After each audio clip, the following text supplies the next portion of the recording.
is Marlena McCullough. I am sorry, I had problems getting on earlier. So this is August 8th, 2026, and our Zoom number 118.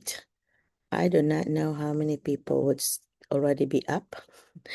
I normally have this Zoom every first Saturday of each month, but I wasn't able to last week because of personal schedule conflict. But anyway, I want to share some of the tips for teachers on how to get your year started. I know that some schools in the Philippines have already started. I know that my niece um has already started her school year in a private school. And so in America, most of the schools are going to be starting like next week, or at least 2 weeks from now. So this month anyway, it's about to start. And I get a lot of email about people asking me, what are some things that you can do for first part of the school year? And I think to me, that's one of the most important time of the year to get started with knowing your students. I know we know our content well, so that's the core propositions for a national board is we know our content well, but knowing your students is just as important as knowing your content well, the strategies. But the strategies that you should have to get to know your students are shown or are demonstrated during the first part of the school year. When I was still teaching, I have about 35 years of teaching experience now. Um, Here in America, I always started with the rules and expectations, but I always made my students come up with the 4 rules. Try to stay within 4 to 5 rules. Don't do so many. You want to be able to just put this on a sign. That's very important. And then you can point it out. Rule number 1 is this. And so if somebody will not follow that rule, for example, respect, then you could ask the student, which rule do you think um, that you have violated this time? So they could figure it out that, oh, I did not, do respect. And I'm like, so what's your plan? That's my favorite thing to do is say, so what is your plan on fixing this so that it won't happen again? So have that kind of conversation. But before you even have those rules, you need to have your students make up rules with you. They more have buy-in. So we would brainstorm some words that we want to use. Like respect is always good because it covers a lot of it's in a big umbrella that covers respect of self, respect of properties, respect to their fellow classmates, and respect to their teachers. So that's one big one that you could use. But then you can come up with 3 others, so that you have that buy-in because they help come up with it. And I always had my students like role play was an example of that and was a non-example of that. And it's kind of I make it fun instead of like, oh, boring, there's rules or whatever. But it's still important to tell them the rules, the school rules that are, especially the zero tolerance rules, of course, things that you want them to know. This will be helpful to students that are new and also a reminder for those that are not even new. Um, I always had them show me, or I will show them how I expect them to line up by the door. Um, Line up by the door, and how do you come in? You don't come in like a bunch of herded cows or horses. You come in respectfully. And then I always tell them that my classroom is a learning zone. So the moment you step in my classroom, learning will start. And I always wait by the door.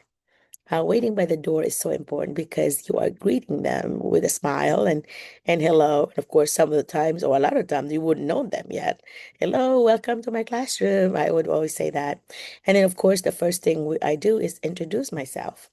And I would tell them a little bit about myself. I would prepare a little short PowerPoint about me, my family, and, maybe what I did this summer, what are my interests, what are the things that I really love doing in class, kind of more of a preview of your year. And I have this 10 things that you will do in Miss McCullough's class that my students from last year have written. So I would read some of those, especially the cute ones. And, some of my students from the previous year would say, "Oh, don't do this because she don't, don't be skipping your homework or not do your homework because that really will not make her Miss McCullough happy." And she gets so excited when you sit in the author's chair and any of those things that we did, like some of them would share like, "Oh, you get to cook in her class because whenever you do some writing, for example, a step by step writing on how to do something, I let them choose what's their interest. So for example, a football player would come in as a football, in a football uniform and would tell us how to kick or tell us a skill, show us a skill, and then write them down. But I love to cook. So, and I love to garden. I can bring my garden in, but I could, one year I still brought a pot in and showed them how to, properly plant.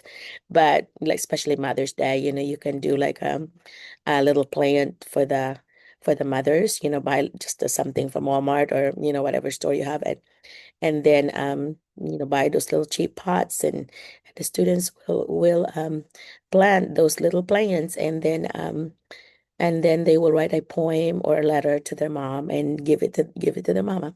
And so anyway, some of the mothers later would say during parent teacher conference, "Oh, I still have the plans that my kid did, from last year or from, a few months ago, whatever." So those are really good things. But I would always give them a preview of what we're about to do and what are the things that really, these are things that kind of are not really a good thing to do in my classroom. And I will tell them about back burner jar where, I have this little jar that if something is bothering them that day, they would put in a little piece of scrap paper, like we're recycling the paper in the back of the paper that's been used, and then I cut them in fourths, and then they would write down what's bothering them that day. For example, my grandmother died last night, and I'm really sad or whatever, and so if I know that what's in their heart, then I will talk to them, or I would ask them, "Do you want to see the counselor?" or something like that. So you take care of their social emotional learnings. Um, so that because if you don't do that, like if you don't take care of love and safety part, then they get not ready to learn anyway. The amygdala part of the brain, the front part of your brain, it's not going to let them learn. It's not going to let that child learn because they're too worried.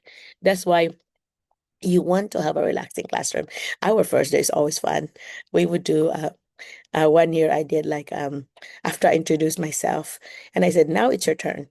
And I give them like paper clips and like those big or small paper clips, it does not matter. So I said, "Okay, I want you to take 1 to 5 things of paper clips." But no, I said 3 to 5. I don't want one. I said 3 to 5 paper clips or whatever number you want. But I will tell you what to do after you pick your paper clips. So of course, some of them want 5, some of them want the minimum 3 or whatever.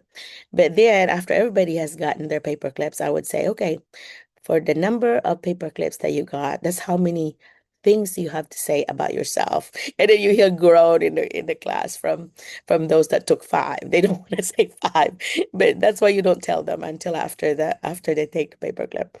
But anyway, it's kind of fun though because something I would challenge them to say something that nobody knew, especially if we are all bunch of students that's been there and there's not even any new student, something that your friends don't even know about you, something unique about you, your secret talent or anything like that. I would share them. I would share with them. I always do an exemplar, I would show an example of myself. I said, "Well, do you know that you have never met maybe a person that has a scar on her leg because a coconut hit me?" I was not listening when I was younger, like, "Do not play under the coconut." And my friends and I, or my cousins and I, were playing under the coconut tree one morning, and we were making holes under the coconut, and we're making sungka, which is like mancala here, holes in there, and we're putting marbles and we're playing mancala. Or we were playing marbles like like kids do in the Philippines. But anyway, so then a coconut, good thing it was little, hit me, but it did not hit me like big one, like the whole thing. It was like the edge of it, the sharp edge. And so it gashed my leg. And of course it left a scar. And I remember that there was so much blood and I was screaming and I was so unhappy because I was in elementary. And my mom was like, I thought I told y'all that not to play under the coconut tree. So after that, guess what? I never played under the coconut tree. My students always love that story. And even teachers that I do PDs with, they always enjoy that story. Something unique about you. Some talent that they have maybe or whatever. But you start your day knowing each other. You're building a classroom community. I always tell my students that, this classroom will be our classroom community that I want to build where we are like a family. Anything that's being said here need to stay here. I don't tell them Vegas rule, but it's like Vegas rule. What goes in Vegas stays in Vegas. But what goes in Dr. McCullough's, or that at that time was Mrs. McCullough's room, is to stay in Miss McCullough's room, okay? We are a family. We don't go out there and share what we just shared as a family here and tell everyone in the playground, for example. That is not something that I would expect you to do, okay? Because we need to build that trust relationship with each other. And so anyway, and then of course I introduced the morning meeting where in the morning, that's how I start my morning. This is when I was teaching elementary because I have taught all the grades except 10th and 12th grade. This will not work in high school, but so the um the what you need to do is let me change this one. Um what you need to do is um I lost my lost my thought. Somebody was opening a Windows house. I mean the door, so I was trying to change scenes here. Um, Morning meeting will not work very well at the high school because a lot of time you don't have time, but you also it doesn't fit. Morning meeting, in the elementary, because I was fourth grade at that time, and I did 11 years of fourth grade, and I taught all the subjects, so I was able to do anything that I wanted because it was in a project-based learning kind of, units a lot because I had the students all day. Which is a really beautiful thing to have to be able to do. And so anyway, so since we have a democratic classroom, we elect, later they would elect a president. And in the US, the president is for 4 years, but we don't have 4 years, so we do 4 months. So we have 4 months of 4 months of um president that they elect, and then 6 months for senators for class senators, and then 2 months for the class representative, just like the senators in the US is 6 years, and the House of Representative is two years. So we have 2 months. And then the president would choose the Supreme Court judges, and of course they have to be approved by the senators and the House of Representative. So I mirror the real life, and I'm teaching them, democratic ways of how the U.S. does things. But so they have to choose their political affiliation. Will they be Democrat? Will they be Republican? Will they be independent? And it's so funny because it always matches what their parents are. A lot of times. But anyhow, so but they do speeches, they write their speeches if they're running, and they have to deliver the speeches. I have this little step stool that I put on there, and they will go up there in a step stool like a stage, and they would do that. And when they won, then they would have to write a victory speech. And then the ones that lost would have to write a concession speech that they have to call that person and say, hey, congratulations, I'll be supporting you or whatever. So it's very much like you do in real life. And that's what you should do. You should mirror what's out there, what's in real life in your classroom. The more you do that, the more authentic activities and things that you do, the better your classroom will be, the better the experiences will be. Now, remember, your students are not going to remember the worksheets that they missed, but they're going to remember the They're going to remember the feeling that they had in your classroom. They're going to remember how you made them feel. And that's what's important.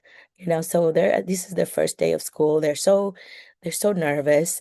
So what you need to do is make sure that um, they feel comfortable in your classroom, and they, have some little paired activities. I would always have, show them a preview of what's going to happen. So I always do a lot of pair activities. I believe in a gradual release of responsibility where students will work with first they have to, I have to introduce the topic for example. I'm trying to find a better light here. Um, so I would introduce a topic, for example. I always do it. So I do it. So I always demonstrate it. And then after that, then we do it. So I guide activity, where all of us will do it together. And then after that, instead of giving it to them already independently, I provide some extra scaffolding by having them work in groups, um, 3, 4. I always believe that, any groups that are more than 4 is like you always have that extra ones that will not work. So a 4 to me is a perfect number. So I always group my students in 4s. But sometimes you may need to have a bigger number because your class is bigger. In America, when I taught, I didn't have anything bigger than 19 students, luckily, because I worked in a small school of, here in Salem. So depending on your situation, I guess you had to adapt to that. Um, then, so they would, after they do it with the group, and then a lot of times, if it's needed, I will have them work in pairs. And then after that, then I feel comfortable that they really can do this work now, then they can do it independently. But you still need to differentiate. A lot of your gifted kids could just do it immediately. But and you have to remember gifted students need to work with other gifted students in order to challenge themselves. That's actually what the research is saying, that they work best with other gifted students. But your special ed students might need a help of like a medium. You don't know that at that time yet, but you'll be serving all day, for example. So the ones that are friendly, usually I try to, the first day I would notice on who are good friends already, who are friends already, who are getting along, and they are the ones that I would pair up. Or I would do like an equity sticks where, I give them a giant popsicle sticks, and then they would write their name, going down, so that they are vertically, so that they can use that. I use that as an equity stick, which means that I put it in after I pick it up, I give them markers, and they're decorating that, making sure that I could read it, but then decorate it with what they like. If they like football, so they're gonna draw football all over it or whatever. And that also tells me something about themselves, kind of knowledge of students addition. And then after that, I pick it up, and then I would use that to call them, so that, and I put down on the table once I've used it, so that at the end of the day, I should have emptied that little cup. I've called everyone. That's equity sticks. That's really good stuff. And then they another thing that they put on the stick is our symbols. Symbol of that would be based on kind of personality. It's a personality test, really, but informal. So I would have them choose what shape they like. It's a circle, it's a triangle, square, or squiggle. A squiggle would represent, like, a lot of your ADD would think that is disorganized. They might have an organization in their mind, but to us, it might not be organized. Those are the squiggle folks. And then the round ones are the ones that are friendly, pleasant, friends with everybody, and that's me. Round. And then your square ones are your leaders, your natural leaders. The problem is with triangle, that is that you have to follow the rules of rule follower, and you have, just like we have 3 distinct points there. They have to be like, you follow, you cannot bend. You just not flexible at all. And there's sometimes it's your fixed mindset folks there, but they are leaders too. That's why they cannot work well with your squares. So I try to avoid having squares and triangles work together if possible. Sometimes, you'll end up with it, but I would try to pay attention to those. Um, and it really matches pretty well. I've done this with teachers and they agree with it. Like, yeah, that's very me. Or sometimes it's a combination. It doesn't have to be just one. Somebody could be a circle and a squiggle, very pleasant, very pleasing, very happy, but then they're not very organized. So they could be two, but I always have them to choose one. So that's something that you could do. That's fun. And it's fun when you don't tell them what it is, have to draw it first, and then you tell them what the meaning is. Draw it in a marker on top of their popsicle sticks before I pick it up. Okay, that's one idea. Different ideas are like that you would do a personality, like personality bingo or some kind of bingo. Maybe you can make up one. I think there's some website now you can just do bingo app or something or a bingo website, and you can make your own. There you can make up your own, and so you can put things like about what students like at that age or whatever, and write, put objects all over it, or words, or numbers. And then whenever you call you give them some sheets that you have produced with different combinations of those images. And then once you call, then they'll put a symbol, put a marker. I use pennies a lot, but anyway, so when they bingo, then they win a prize. That's one thing that I always do too, is introduce to them that in this classroom where you're going to earn things. I have this huge trunk. It's like a kaban, in our Tagalog, in our Filipino, in a Cebuano. Kaban is a very big, like, treasure chest, I'd call it. And then I would put in things like, notebooks, and really pretty notebooks, and really pretty pencils, and, smell some really good erasers that have good smell, or some pretty erasers, things like that, and other toys, like toys from McDonald's and Burger King and other places. I happened to go in the summer to buy some yard sale. One year I bought like a big box of, a bunch of I guess a collection of somebody's you, kid toys that you get with your meal. So I bought a whole box of them for $5. And so it really nearly filled up my chest. And then I put all kinds of other things. Later on, when I knew what the kids are into, then I put things there that they like. So they have a choice. And then the end of the month, they also earn this little tickets, the tickets you get when you come in, a ball game or whatever. There's a roll of tickets you can buy at a store here in America. In Walmart, you can buy those. It either be red, or I think I've seen red and blue, and it comes in other colors too, I'm sure. But anyway, so I get those, but I always have a little stamp that I made with my name on it, or something that's mine that I would stamp, because anybody could just buy those. I think they're less than $10. But anyway, so you stamp every ticket. I always let the class secretary that they had voted to stamp them, a bunch ahead of time. And then when I give it, it's official from me. And so they will get envelopes with their names on it, and everybody would have a little, like a little mailbox thing in my classroom. And so they have their little name, and have their name, and put all their personal things in there. And so that's at the end of the day, they will get what are the things in their mailbox and put them in their backpack. So they have to store those tickets. And at the end of the month, then we have an auction. And the auction, I conduct the auction, and they will be winning some of the things in the treasure chest. And sometimes it's special thing like a gift certificate. Now if you're teaching now, be a gift certificate from Sonic or Dairy Queen or some McDonald's or whatever. But or a free homework night. They love that because they don't have to do homework, especially on a church night here in America. A bunch of churches are on Wednesday night.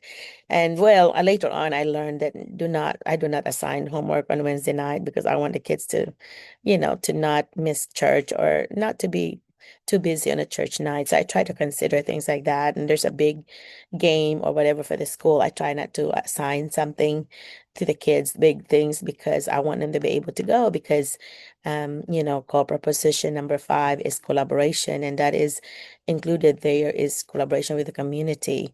You want it to be attending those any events in the community, and especially for the school, like your football night, all those things, so that your kids see you outside the classroom. You don't live in the classroom, or the elementary kids are gonna wonder when they see you in the grocery store and they said, "Oh, you're here." Because they thought we live in school. But anyway, so because we're always in school, some of us are there when they, of course, even way before they come, of course, some of them would come in about 7 o'clock or earlier and in the morning. And I live across the road from the school, so that was nice. It was pretty quick for me to get there. And then some of them would stay another extra hour or two in school too. And I hope you don't do that because you really need to, you have this balance of time for your family. You don't want your family to lose, time with you because you've been there all day in the school.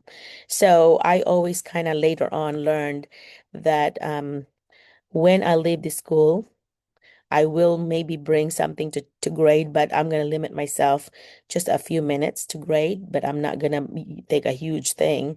Later on when technology, of course, was available, I had a I got a classroom, so everything was worked, in the Google. So I didn't have to carry any papers with me. All the essays and all the whatever work was in Google. So, of course, Google Classroom happened. So everything is in Google Classroom.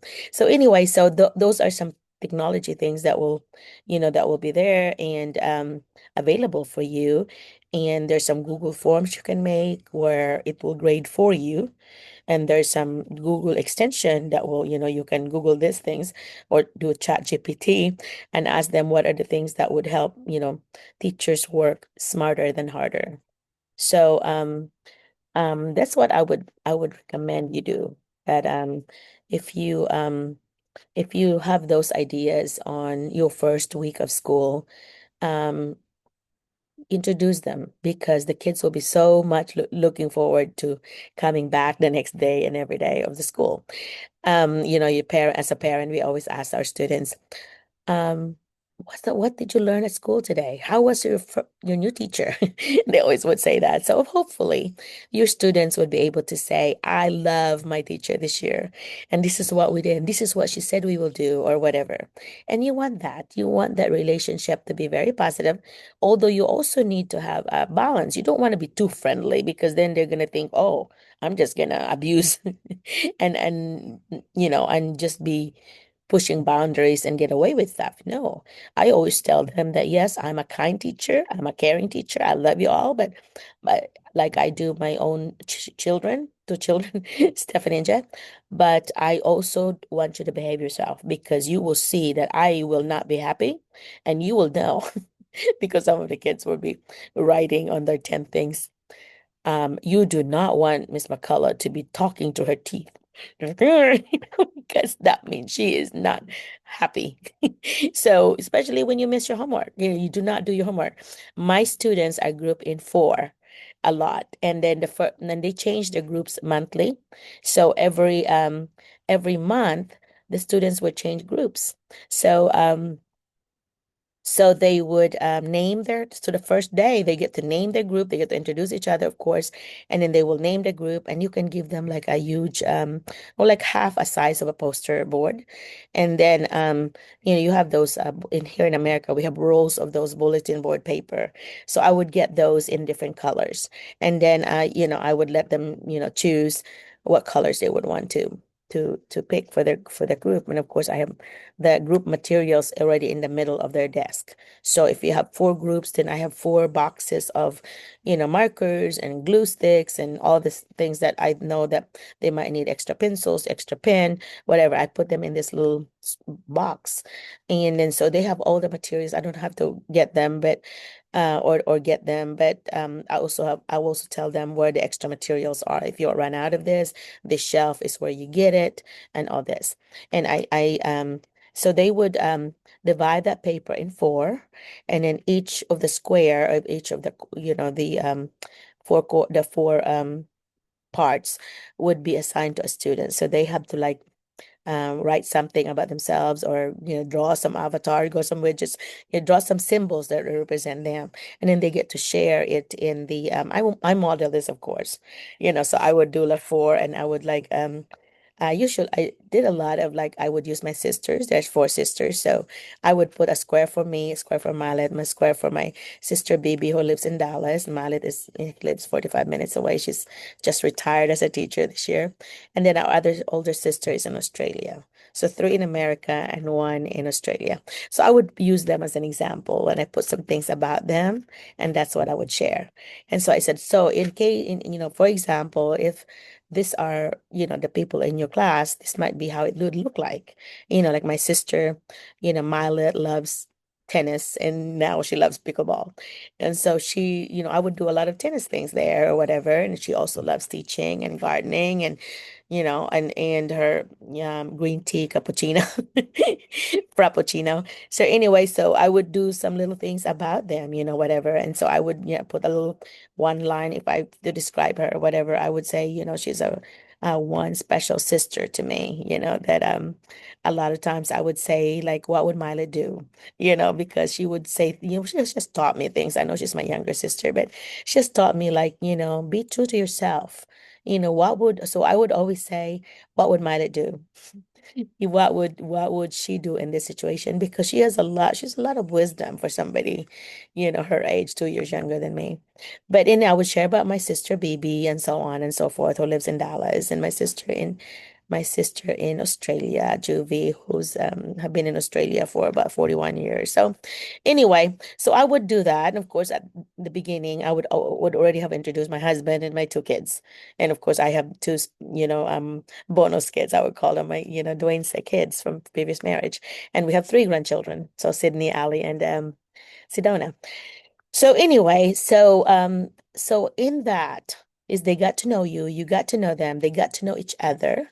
Okay, so they introduce themselves and I would get a sample. Somebody, okay, after I did mine and they do it, and after they finished, I would be, I would be monitoring and giving comments as they were working because I also want them to, I want to, come up with like this is how you should work. You need to whisper, you need to use your inside voices. So you could introduce your levels of sounds in your classroom. Zero means very quiet, just completely quiet. And this is what I would introduce them. Freeze. And this is how it is. If you're working in the middle, if you're doing something in the middle, and I want to tell everybody something that's important, because for example, I'm being asked the same question over and over again. So I want everybody to get this. So I would just say freeze. Then they would freeze, whatever it is that they're doing. They would freeze, ready to listen. And so then I give the direction. And then after I give the direction, then I would say thaw out, melt. So if you thaw out or you melt, then you can get back to your regular work. That's one strategy I use. And so anyway, so they would do that and they would use inside voice and so that's zero. One is whisper. And that's what I want them to use. I want you to whisper right there in your four-member group. I want you to whisper. And I used to say, you know what? I want you to think of yourselves as like, American spies, and the other teams are the Russian spies, or whatever, whatever you use it, whatever it is that you want to use at that time. It was cold, it was just the end of Cold War or whatever. So anyway, I taught in the 1990s. So then I'd say if you pretend that they are the opposing teams, they are the opposite spies, then you're not gonna tell them your ideas. So you need to make sure, and I would also whisper when I say this, you would need to also you need to whisper to each other so that your ideas will stay with you and it won't get stolen, right? So so funny because they do that. And so then and I show them the hand signal that if I show you one, I'm reminding you that you need to whisper. So if I show you zero, that means that you need to be extremely quiet. So when they're lining up, especially outside my door, I put the zero sign because of this, the zero sign, because I said completely quiet. There's the other classrooms are, learning. So anyway, So once, they're working, they share that. And, that's one thing, they already know each other a little bit now by then. First they had to do the paper clip where they already got to introduce themselves. And now they get to introduce themselves as a team. And they have to come up with their team name. So they have to put a square right in the middle that intersect all four, lines. They have to put their name there and they have to come up with it. Some of them are pretty cool, names, and they come up together. And then I put that on the board. Team one is this name, team two, whatever. And then we have a team competition. So I would, since I always have four groups, so I have the janitor, the maintenance department put the four nails there by my board, above my board. And then we hang those, they earn paper clips, the giant paper clips, they earn those. And when like everybody's got homework in or whatever, everybody got 100 or whatever it is, they earn those. And then whoever, and they link them, the more that they get, and then whoever reaches the floor or whatever, maybe the top of the board, the bottom of the blackboard, whatever, then they'll earn something. And I always tell them ahead of time, you're gonna earn a pizza. Your team will earn a pizza, for example. And I'll bring pizza for when I know that they're gonna get it that day or whatever. Excuse me. Hmm. So those are some team building things that I do. Okay. And I noticed you might ask me, well, how about the content? Are you not teaching that day? Well, I'm teaching that day. It's because it's a who am I unit is my unit. Who am I? So we're learning about each other. Um, I know that there's testing pressure that you have to have this testing, whatever, but you cannot teach if the students are not behaving themselves because you have not built that trust relationship, that building of trust with each other and with you. You're not gonna have a successful classroom anyway.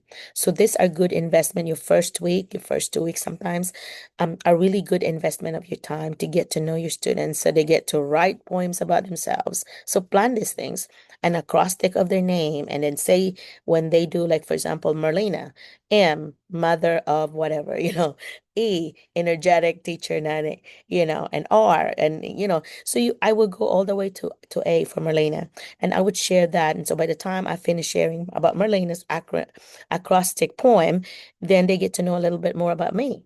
And now then I'll share that, and then they do theirs. Always do that. Do a model. So plan what you're gonna do and do a model of it. And a lot of times I also do like I flip, like you do 3 pieces of paper, and then you would fold it and to become an accordion, like an accordion foldable. You go to foldable.com, you'll see get a lot of ideas. But anyway, using the 3 pieces of paper and fold them into 6 pieces, so it will show like a foldable.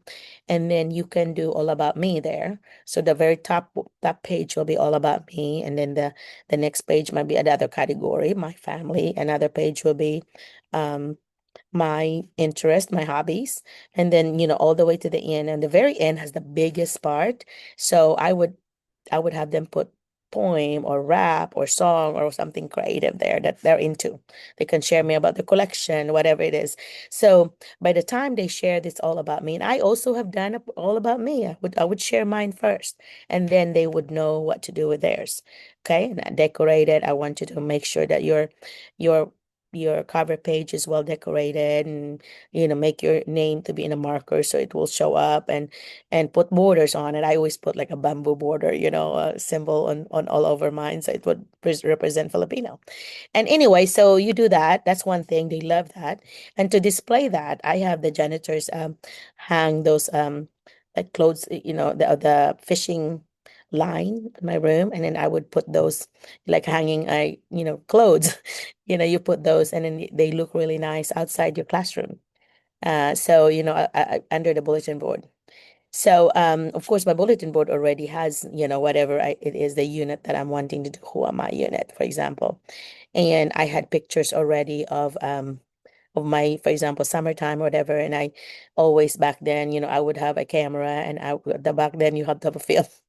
Take a picture of the kids because I want pictures of my kids and my bulletin board that I prepared for that, because I want them to see themselves in the classroom. So anyway, so now with all the digital things, we could very easily take the picture with our phone. Okay. And then I would personalize some of those pictures, pictures put them on a little page like Anytime that they do a presentation, I want active listeners. So I give them that piece of paper, like a fourth of a sheet of paper, to write down a grow. I mean, a glow first, a plus, I grow and a glow. So I call them my glow, grow, glow sandwich comments. So they have to say something that's good about the presentation, something that the presenters need to improve, and then another good thing, another glow. And so then, with these comments, I pick them all up and then give it to the presenters later. Not then, because they will ignore the other presenters. But when everybody else had done their presentation, when all the four groups, then I give them their groups comments from everyone. And of course, I've modeled this. I have verbally done this, and I have written it and showed them and read it to them. This is what I would have said, for example. And so anyway, then they would read them, and they're so excited. It's like you're giving them a present because they see what everybody says about their presentation. That's a good thing. And then I would use those pictures to personalize, so if every child will have a piece of paper with four pieces, four parts, and then they have their little picture in the corner. And then they have their little big name on top, it's like a letterhead. And then so when they cut the four pieces, and then I have the folder in the middle with all their little letterheads, and then they cut a fourth, and that's what they use. And so then every child has their, I would put like 4 or 5 per child, paper clipped. And so they would just get theirs, and they would do a comment. And then so when the comment comes, it has a personalized little note card thing from each student, but they can use that one piece of paper 4 times. So, it's a little work, but I love doing technology anyway. And I love doing personalization. So that worked really well. Kids love it.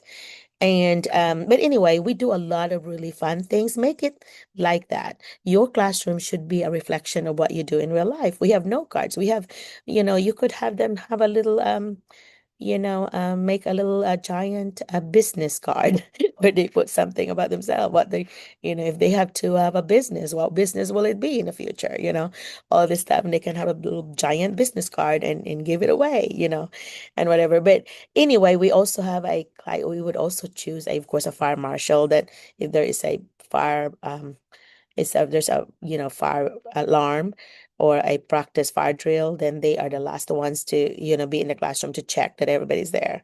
And another thing that I do is I would arrange my student list in ABC order, and I would number the students according to, a lot of times, the McCulloughs would be on, but the middle, because in the middle, you're the 13th letter. But if you do that, you'll end up memorizing their numbers and of course their names. So it's so easy for you to organize everything by that. So when I have their daily writing portfolio, there's a little folder that they also decorate and make it personal. And so I would have them to put their numbers. I always put their numbers, everything that they do, put their name, put your number, and then put your date always. And so then they file it. So when we have a work, we're done with that, they're gonna file it. And I always have a rule that I want, somebody to be your material manager.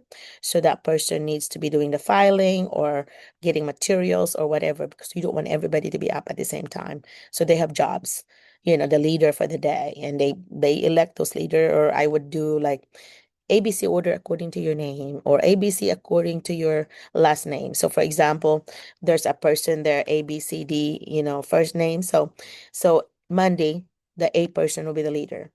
Okay. On Tuesday, the B person will be the leader, and so on. So if there are only 4 people on the fifth day, then they just get to rock, paper, scissors, or whatever they come up with, in order to see who's gonna be the leader of Friday. Okay, so that works for me too, because there's responsibility. You need to always have students have class jobs, class responsibilities in your classroom, because they own that classroom. They have ownership of that classroom. If they have jobs, this is their classroom. In fact, the observations that a principal would do, I was assistant principal at one time, so I kind of have done this. So is called tests, teacher excellence, something as I don't forget, but anyway, it's an observational checklist, so with standards that that administrators would use. One of the standards is about, are you giving responsibilities to assigning tasks to students? What they're doing. It's student centered. You get a 4. It's 1, 2, 3, and 4. You only get a 4 if the classroom is run by students. My sister Malit, I have to share, one of her first week activities is to make a class pledge. So every year her students are making a class pledge in Miss Trotter's classroom. We do this, da, da, da, whatever they promise to do, as a class. And then they say this every day. That's how they start their morning, which is really cool because you start with, your Pledge of Allegiance, Pledge of Allegiance to the flag, the United States. You do that every day. And then after that, they do their class pledge, which is really cool. I think I've seen it every year or nearly, but because I would visit her classroom after I retired. I've been retired for 10 years now. So anyway, so she would invite me and I would see it, and I love it because they would stand up and do that. And so her classroom is set up where the students really are running it. And so even when she is not there, and this is what your goal should be, that even when you're not there, your classroom is running smoothly because the students are running it. Mine, class president is running it. Okay. And so anyway, so in her classroom, she had all these tasks, and even a person that would change the sheet, the task sheet. So they have like a piece of paper, there's a long laminated paper, and you have your children's names on it, and then you have your little clothespin and the different jobs that you have. So this a student would change those jobs, going down, just moving all the paper clip with their, I mean the not paper clip, your clothes pin, the wooden one, you put their names on them, and they just move them down to the next jobs so that everybody rotates jobs every day. That's what she did. And then that works for her. And so anyway, for us, I think I did something similar, but my jobs descriptions were different. And anyway, so because mine is in a team of 4, and they are there in that team for 1 month, and then they change the next month. So a new month, a new group. And so they get to name again or whatever. And so, eventually they get to, would have worked with a lot of people in the classroom, if not all. And so then they will build that trust relationship.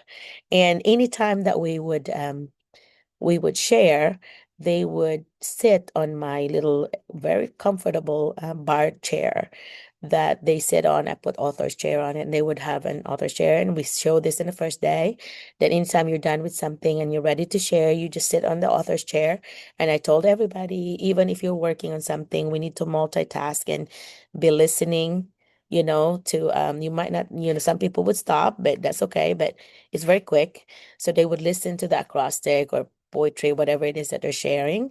If I don't have time to like have them to all share at once, then they could always publish it in the author's chair. And that's something you could do, but you have to kind of establish this because it goes smoothly once you establish it. If your classroom is a mess, then it's not gonna happen. It's not gonna work.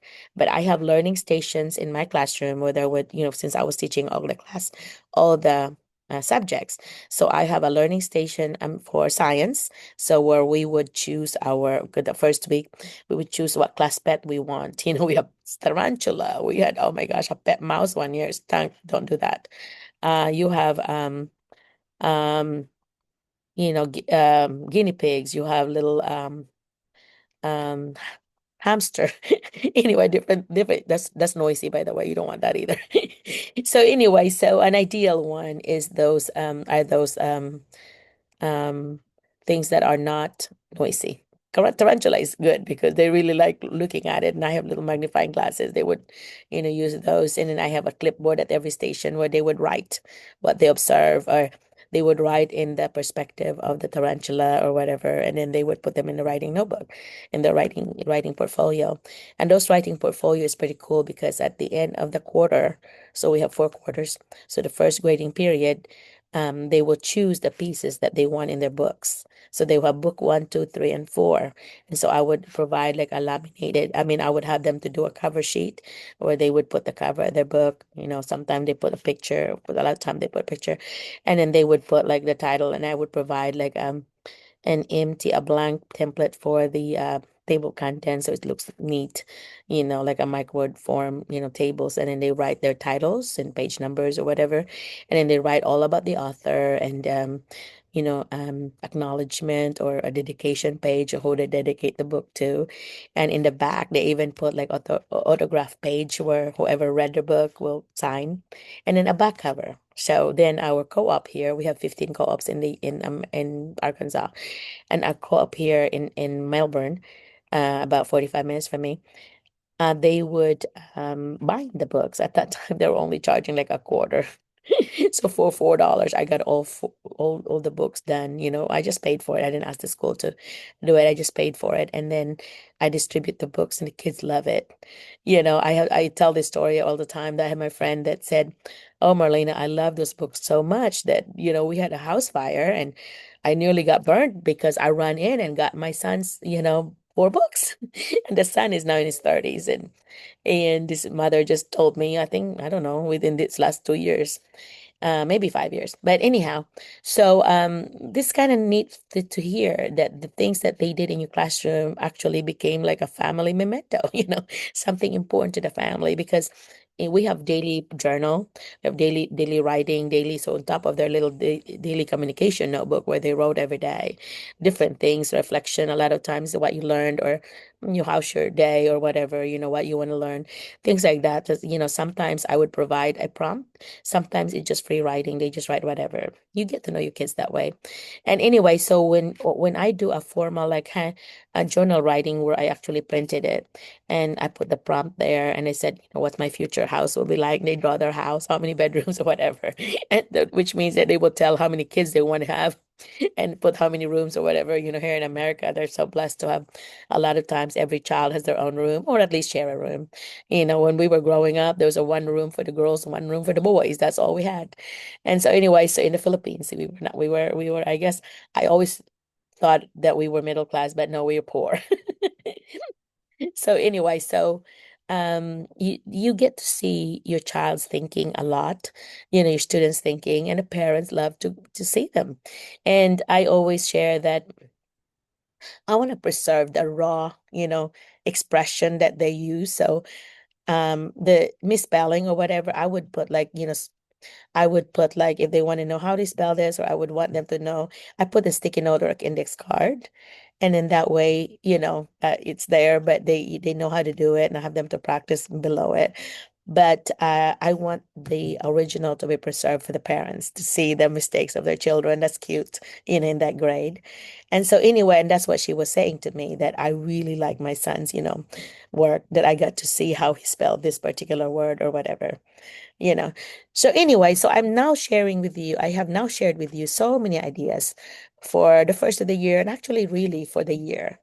An important message I want to share with you is that in your classroom, create some authentic products. Create some products like that's fun. You're making a brochure, for example, when you're having them to advertise something or to have them convince someone to come to the business. We made commercials, we wrote commercials, and then they said it. One time the commercial that was funny was a child was making a commercial about a dog food. And so her partner was the dog. Pretend but this bowl pretending to be the dog eating this, whatever it was that she was advertising on the dog food.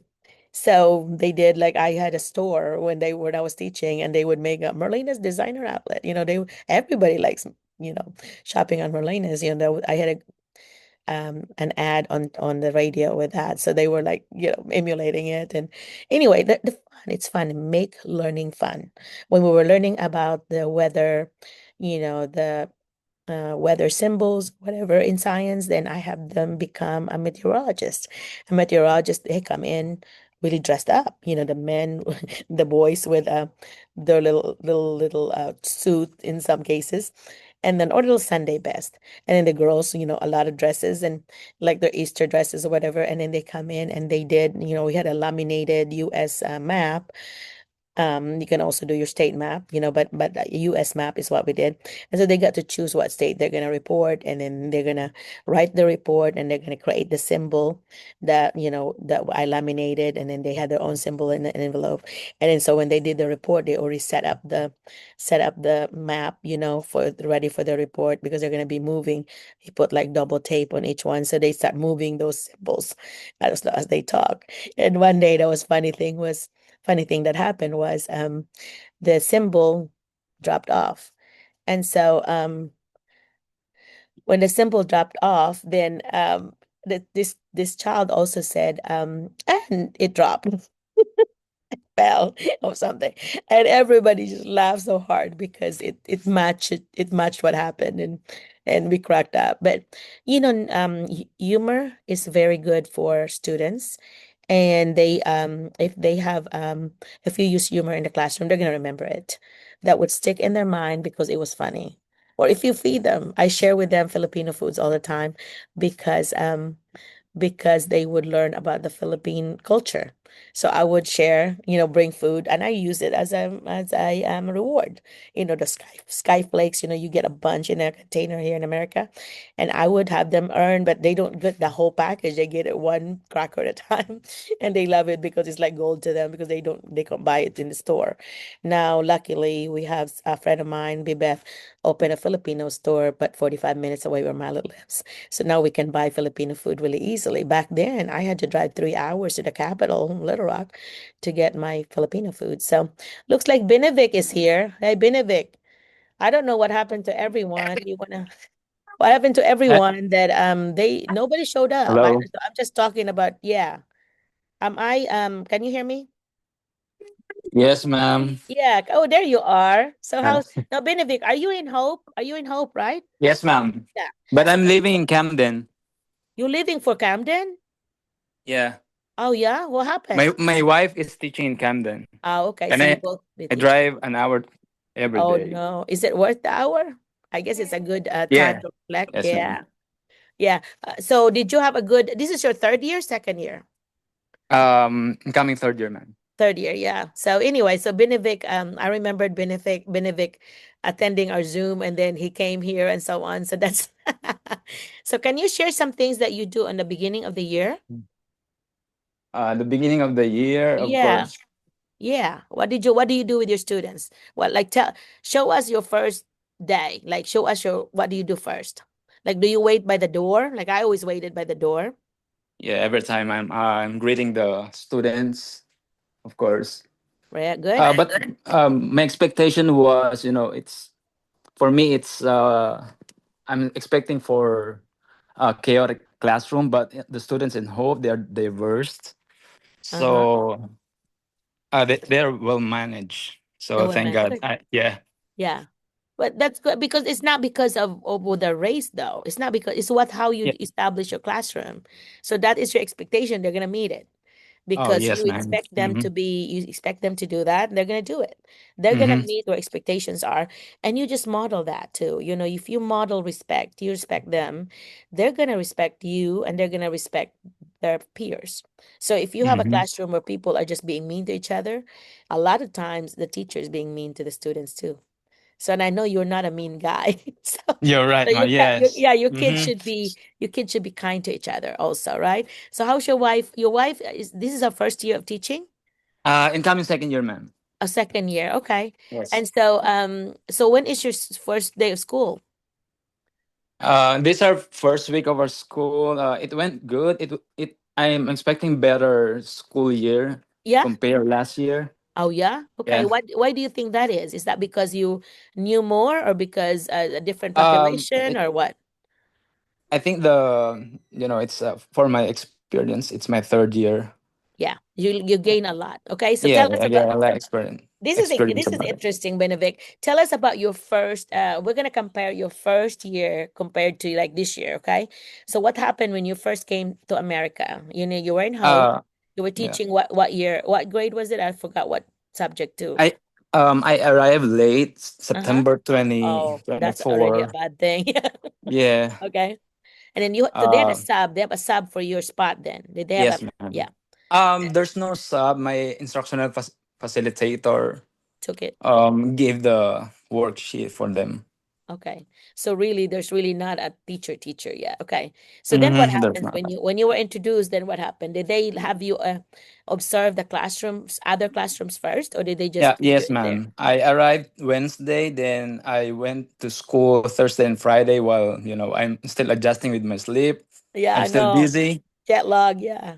Yeah, then I started the next Monday. Then um I met the students. I handled 9 to 12 grade Okay. mathematics. But yeah. And so what did you think? Did you did you feel like it's different in the Philippines, or what? Yes, in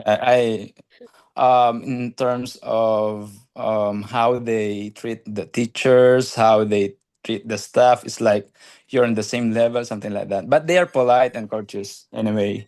Yeah, So, I think because of how we raise our American children here in America, mm-hmm. we raise them to be like very independent children, and we want them to speak up. We want them to, say their mind, speak their mind. But in the Philippines, it's like you have to behave yourself and not say anything, right? Mm-hmm. And we do Yes, not ma'am. need, yeah, that's a good lesson to teach others when they first get here, that don't expect them to act like the Filipino children, Mm-hmm. do, because they don't. They're Americans and they are raised differently. I have American Filipino children. So they are so different than their cousins. They will tell you what their own minds. But I always told them that it's okay to do that, but be respectful. Always, Yes, ma'am. the voice, the tone that you use need very important. If you're gonna Mm-hmm. make it sound like, oh, I'm so better than you, I know better than you, that is not good. Or like, well, how, you make if you make the adult feel like, oh, you're so dumb, you don't know this, that's not good either. So I would kind of share with my students as well, that Dr. Miss McCullough, at that time I said, Miss McCullough comes from another country, as you can tell, and then I have a different accent, so sometimes you may not understand what I'm saying, so it's okay to raise your hand and say, can you repeat please, or can you clarify, or whatever, so you spell it or whatever, but be respectful, because I will do the same with you. I will always respect my students. I will always respect everybody. And so that's my expectations of you. And that's my first day. I always tell them that. I hear from teachers that they would say, go back to your country. That is not allowed in my classroom. And that should never be allowed in your vocab. Your vocabulary should never say that, because that is the rudest thing you could say about somebody that comes from another country, because you are all foreigners here. The Native Americans were the ones here. Your grandparents, great grandparents came from Europe, a lot of them, or Africa or wherever it was. But the only original folks in America were the Native Americans, the Indians. So we cannot be saying go back to your country, because we are all coming from different countries. From what generation long ago. So you should never say that. So it becomes a history lesson. So anyway, so did you ever hear any negative things like that about Filipino teachers, or to you? Did you experience? I was challenged with my ninth grade. They went from the middle school. They're still playful, childish. Then they knew I was American. They challenged me to Mhm. what how to handle kids. Yes. One And so one of my students threatened me. I will go to the principal's office, something like that. you go. Yeah. Mm-hmm. Yeah, Yeah, you so those, go. yeah, Mm-hmm. yeah. But anyway, so that's one thing that I would tell them. I said, that's why there are so many ways that you could express to me. You could talk to me. I'll chat with you on the playground. They go talk to me. You can write me a letter. There's a back burner jar I use when you can write down things that you don't want to say, or put them in this jar, the back burner jar. You put them in your journal that we write every day. Any of Mm-hmm. those, you're right. And then if you really need to go see higher than me, I'll be glad to send you. But we take care of our business in the classroom. If I could take care of it, I'll take care of it. That's kind of what I would say. And we have our class officers. You could always approach the president of the class, and take care of it. So in morning meeting, you could talk about it. And then they have this judge, the Supreme Court judge that, that's appointed for the classroom for the whole school year that will judge. So anyway, so we kind of have our little classroom, classroom setup, classroom government setup. And so I do not know how you did in high school. I know I'm talking about elementary here, but for the high school thing, then if you just establish it the first year that these are my expectations, and you could use that as examples. By the way, Benevic, if or you already did, but this week, for example, you're gonna say, in the past this happened or whatever, and I hope that doesn't happen ever or in this room because it's so rude. And I use the word rude all the time. It's so rude when you do this, and so you give them examples like that, because we have teachers the first year of in the US that they would cry. They'd come home crying, and they would call me, and they would be crying, and I'm like, this is how you should do this. I'm like, you have to build this relationship with the students. Do not act like, well, I'm the boss and all that. Don't do that. That will not work with Americans. Do you think, Benevic? It will not Yes, work with ma'am. Americans. They don't want Mhm. bossy teachers. You want a teacher that respects you. You want a teacher that would Mhm. respect your voice, that, I have a voice in this room. My opinion matters. And that is really what works for American children. And if you agree with me, nod, because that is what you should do. And because I have raised two kids in America, I think I had a little better, maybe a little better, I guess, tips, because I saw it happen in my own home. So when they become teenagers, like the teenagers you're teaching in high school, it doesn't matter how good they were. By the time they reach 16, 17, they think they're smarter than us. They think that, oh, these adults are just so dumb, and I'm just so smart. That's kind of, they won't say that, but they act that way. But then you become smart again. The adults become smart again when they become in their 20s, or especially in the 30s. Then we become really smart again. Like, we are full of wisdom, but because they get to become mature. But when we have them in high school, because I've taught eighth grade and 11th grade English, and when we had them in high school, they really think I mean, they really act like they're better than us, And for Filipino teachers, I think they're really looking at pushing the boundaries. Like, where is your limit? Where when you get mad, and when you get mad and show them, you already lost. Okay, so don't ever go in the what's it? Don't go wrestle with the pigs in the mud. Don't do that, because if Mhm. they're rowing going low, don't go lower. I always say that. I would say, you want be instead of having this mad conversation back and forth in front, never do that. I would just say, okay, I'm gonna talk to you after class. Or sometime, if it's really immediate, I have to take care of it. I will give something to do. I tell the president, take over, do this. I want you to be doing this while I talk to so and so outside. And I will take that person outside, close the door. But our doors have like glass, so I could still peek and see what's going on. But I'm talking to this person in whisper, so the others cannot hear. And I would say, okay, I noticed that, you must be having a bad day. Tell me something. What is it? This is not normal for you. I would say things like that, or I would say, what's going on? There's something I need to know. And if you don't want to tell me, do you want to see the counselor? I'll be glad to ask her to talk to you. I want to help you. I want to be able to, take care of what's bothering you, because, brain research is saying you cannot learn unless you take care of what you're feeling first. Because your learning is not going to happen at all today if you are going to be this angry. So I want you to, what's your plan? That's my favorite words. What's your plan? Okay. So if you tell me your plan, what are you planning to do in order to have a successful day today? And so I would tell them the step. Okay, what are the steps? Tell me. And so they would tell me, well, I'm really mad at Toyo. And I said, well, and so we'd be talking about that for a little bit. And then if not, if I really feel like, well, this person really need to talk to a counselor, I would say, okay, tell me what. This is what I'm gonna do. I'm gonna prepare the things that you need from my class today. I'm gonna put in a folder, and I want you to take it to the counselor, because a lot of times I've talked to the counselor already. That is it okay if I will message you and see if you have an open schedule, if I can send a child with you, because I won't send them unless they really need to talk to you. And if they have a counselor class that time, I said, tell me what's the best time, and then So anyway, so Benevic, how do you take care of that whenever they were having issues like that? If they're having like an attitude issue, how did you take care of it? Of course, I'm solidifying my classroom expectations, Good, procedures for the first 2 weeks. good. And did they make Um, the rules by themselves yes, with ma'am. you? Okay, We have a social contract for the from okay, the capturing kids' heart. okay, good. What do you remember what they are? Um, I will. They will be asked how they want to be treated. So they will answer being respectful, kind, being fair, responsible, something good and positive attitude inside Good. the classroom. Okay. So you So can ask them like, okay, did that meet your social contract? Right? yes, Yeah. they're writing those behavior in a post-it Post one. it. Yeah. Okay. Yeah. So they so what's the punishment then if they get in trouble? How does it go? Like talk to the principal Um, or what? they will be redirected, and they will be asked how suppose you do, why you're not doing the work, something like that. So Hmm. you will make them realize that you're in the classroom. You're supposed to do the work. Yeah.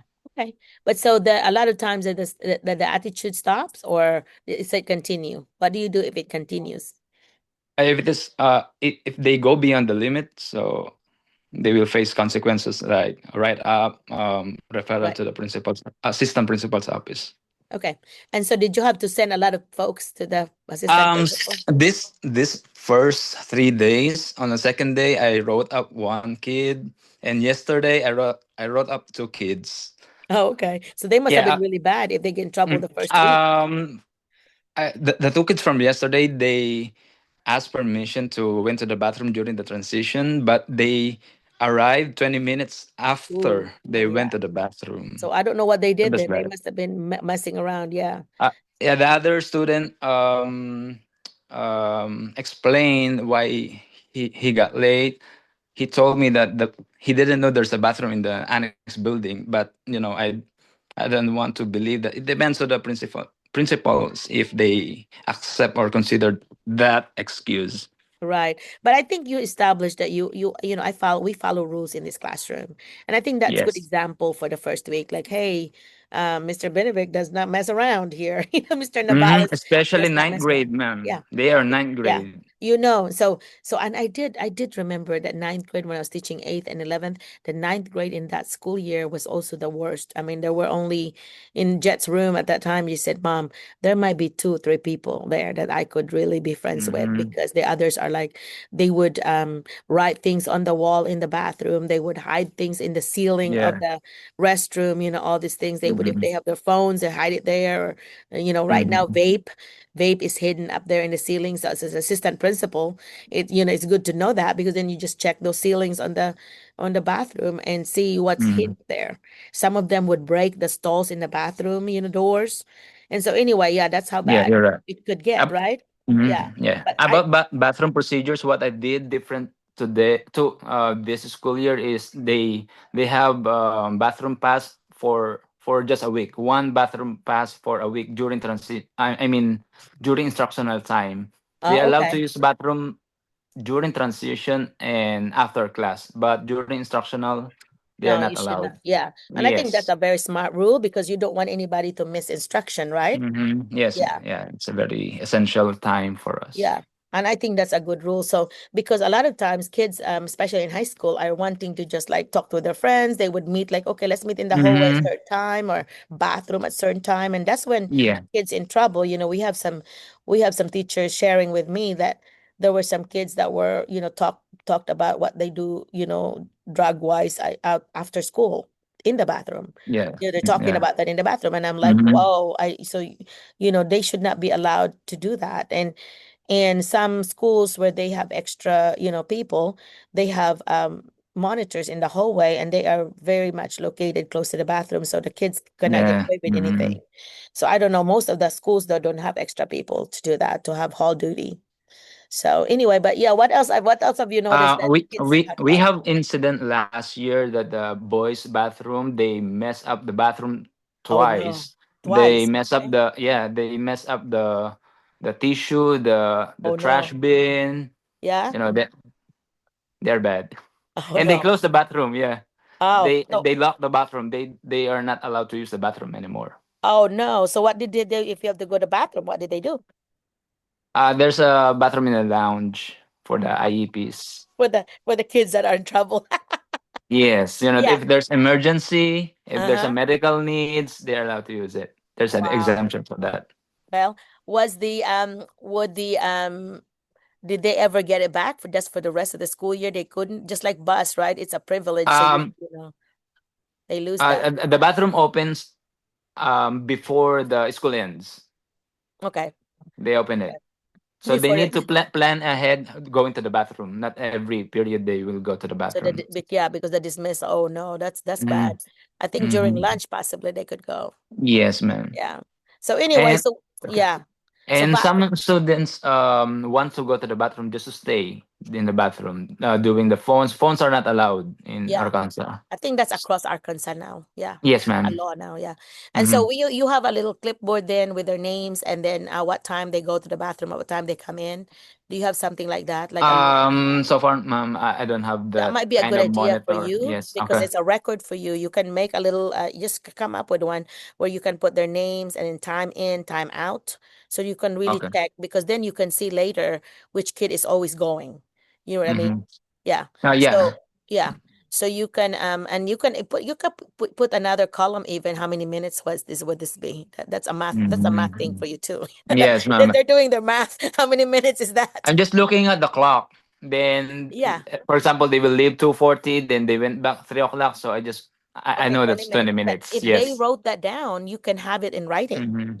Yeah. because you can Actually, see we're doing patterns. that in a hall pass. There's a paper in a hall pass, the log in, log out, sign in, sign out, Oh, what okay. time they leave. Yeah. Yeah. But if you do it in your classroom, you can really see behavior issues there that people are pulling things. Mm-hmm. Yeah. But anyway, so as a math person, what do you see any difference on how the students in America learn in math compared to Filipinos? Because math is a universal language. So is Yeah. that the same difficulty or are they having issues in certain things? Because I noticed when I was observing schools, I was very surprised that in a few, even high school, classrooms, they do not have the multiplication table mastered. As if Yeah. that is Yeah. an elementary expectations. But then Mm-hmm. we have seventh, eighth graders that do not have it mastered. And they're going to be having a hard time with algebra and above because of Mm-hmm. that, right? Do you agree? And Yes, ma'am. so I agree. so I always say on my PDs, when I do, in fact, I'm doing a PD for a school oh my gosh, next Wednesday, I'm doing the whole school's PD, elementary and high school, 3 hours elementary, 3 hours high school. So I always would share with them at this time of the year some things that would work. So I would always say if you can do math teachers, if you can do one thing right, and you have to do this right, is to have your students memorize the multiplication table because I did that even when I was teaching fourth grade. I did 11 years of that. And that is a requirement because we would do it table at a time. Like the first one I always did was table 7, just because we use calendar. Mm-hmm. 7, 14, 21, 28. They have to do it fast because I want math fluency, Yeah. because I did like a daily math drill. Back then, drills was like they were pushing for it. Now they have a lot of research saying, it stresses kids out and all that. But anyway, but back then I was having them to graph their progress, their own progress. And so, for example, they say that if they are fourth graders, then they can do 100 multiplication problems for 6 minutes, and then fifth graders for 5 minutes, sixth graders for 4 minutes. So it's kind of going down like that. So high school should do it in 3 minutes, maybe. But anyway, Mm-hmm. so if you do 100 problems generated, and then you give it to them, and then I have them to circle their mistake, and I want them to notice what tables they're having problems with, all this, and you will see that it's gonna be 7 to 9. It's going to be a lot of 7 to 9 problems, that table 7, 8, and 9. So I always, make sure that we do our, of course, your fives, your tens, twos, those are easy. But then your threes and fours. But then after that, we'll do 6 and 7. But 7 is a good way to start because you can use your calendar as a visual. And then while they're lining up to go to lunch, they're lining up. I'm going back. We're waiting for time. We have 1 minute, 2 minutes. I don't waste time. So I would go from one to, okay, give me a 7 table, 7, 10, like, okay, let's see who's the fastest. Get a timer. Let's see. I would do things like that because they are, and coming in I was had Mm-hmm. lunch duty. So coming in, lining up, okay, give me your, who's gonna be the fastest. And then I would do rewards like, okay, since you're fastest today, tomorrow you get to line up first. I would Yeah. say things like that because I want them to practice. So whatever table. And so then I have this chart this with children's name. And then so I would this, you can buy those posters, put your name down, and then you have those little poster name on what it is. So I just put table 7, and then they check off once they've mastered it.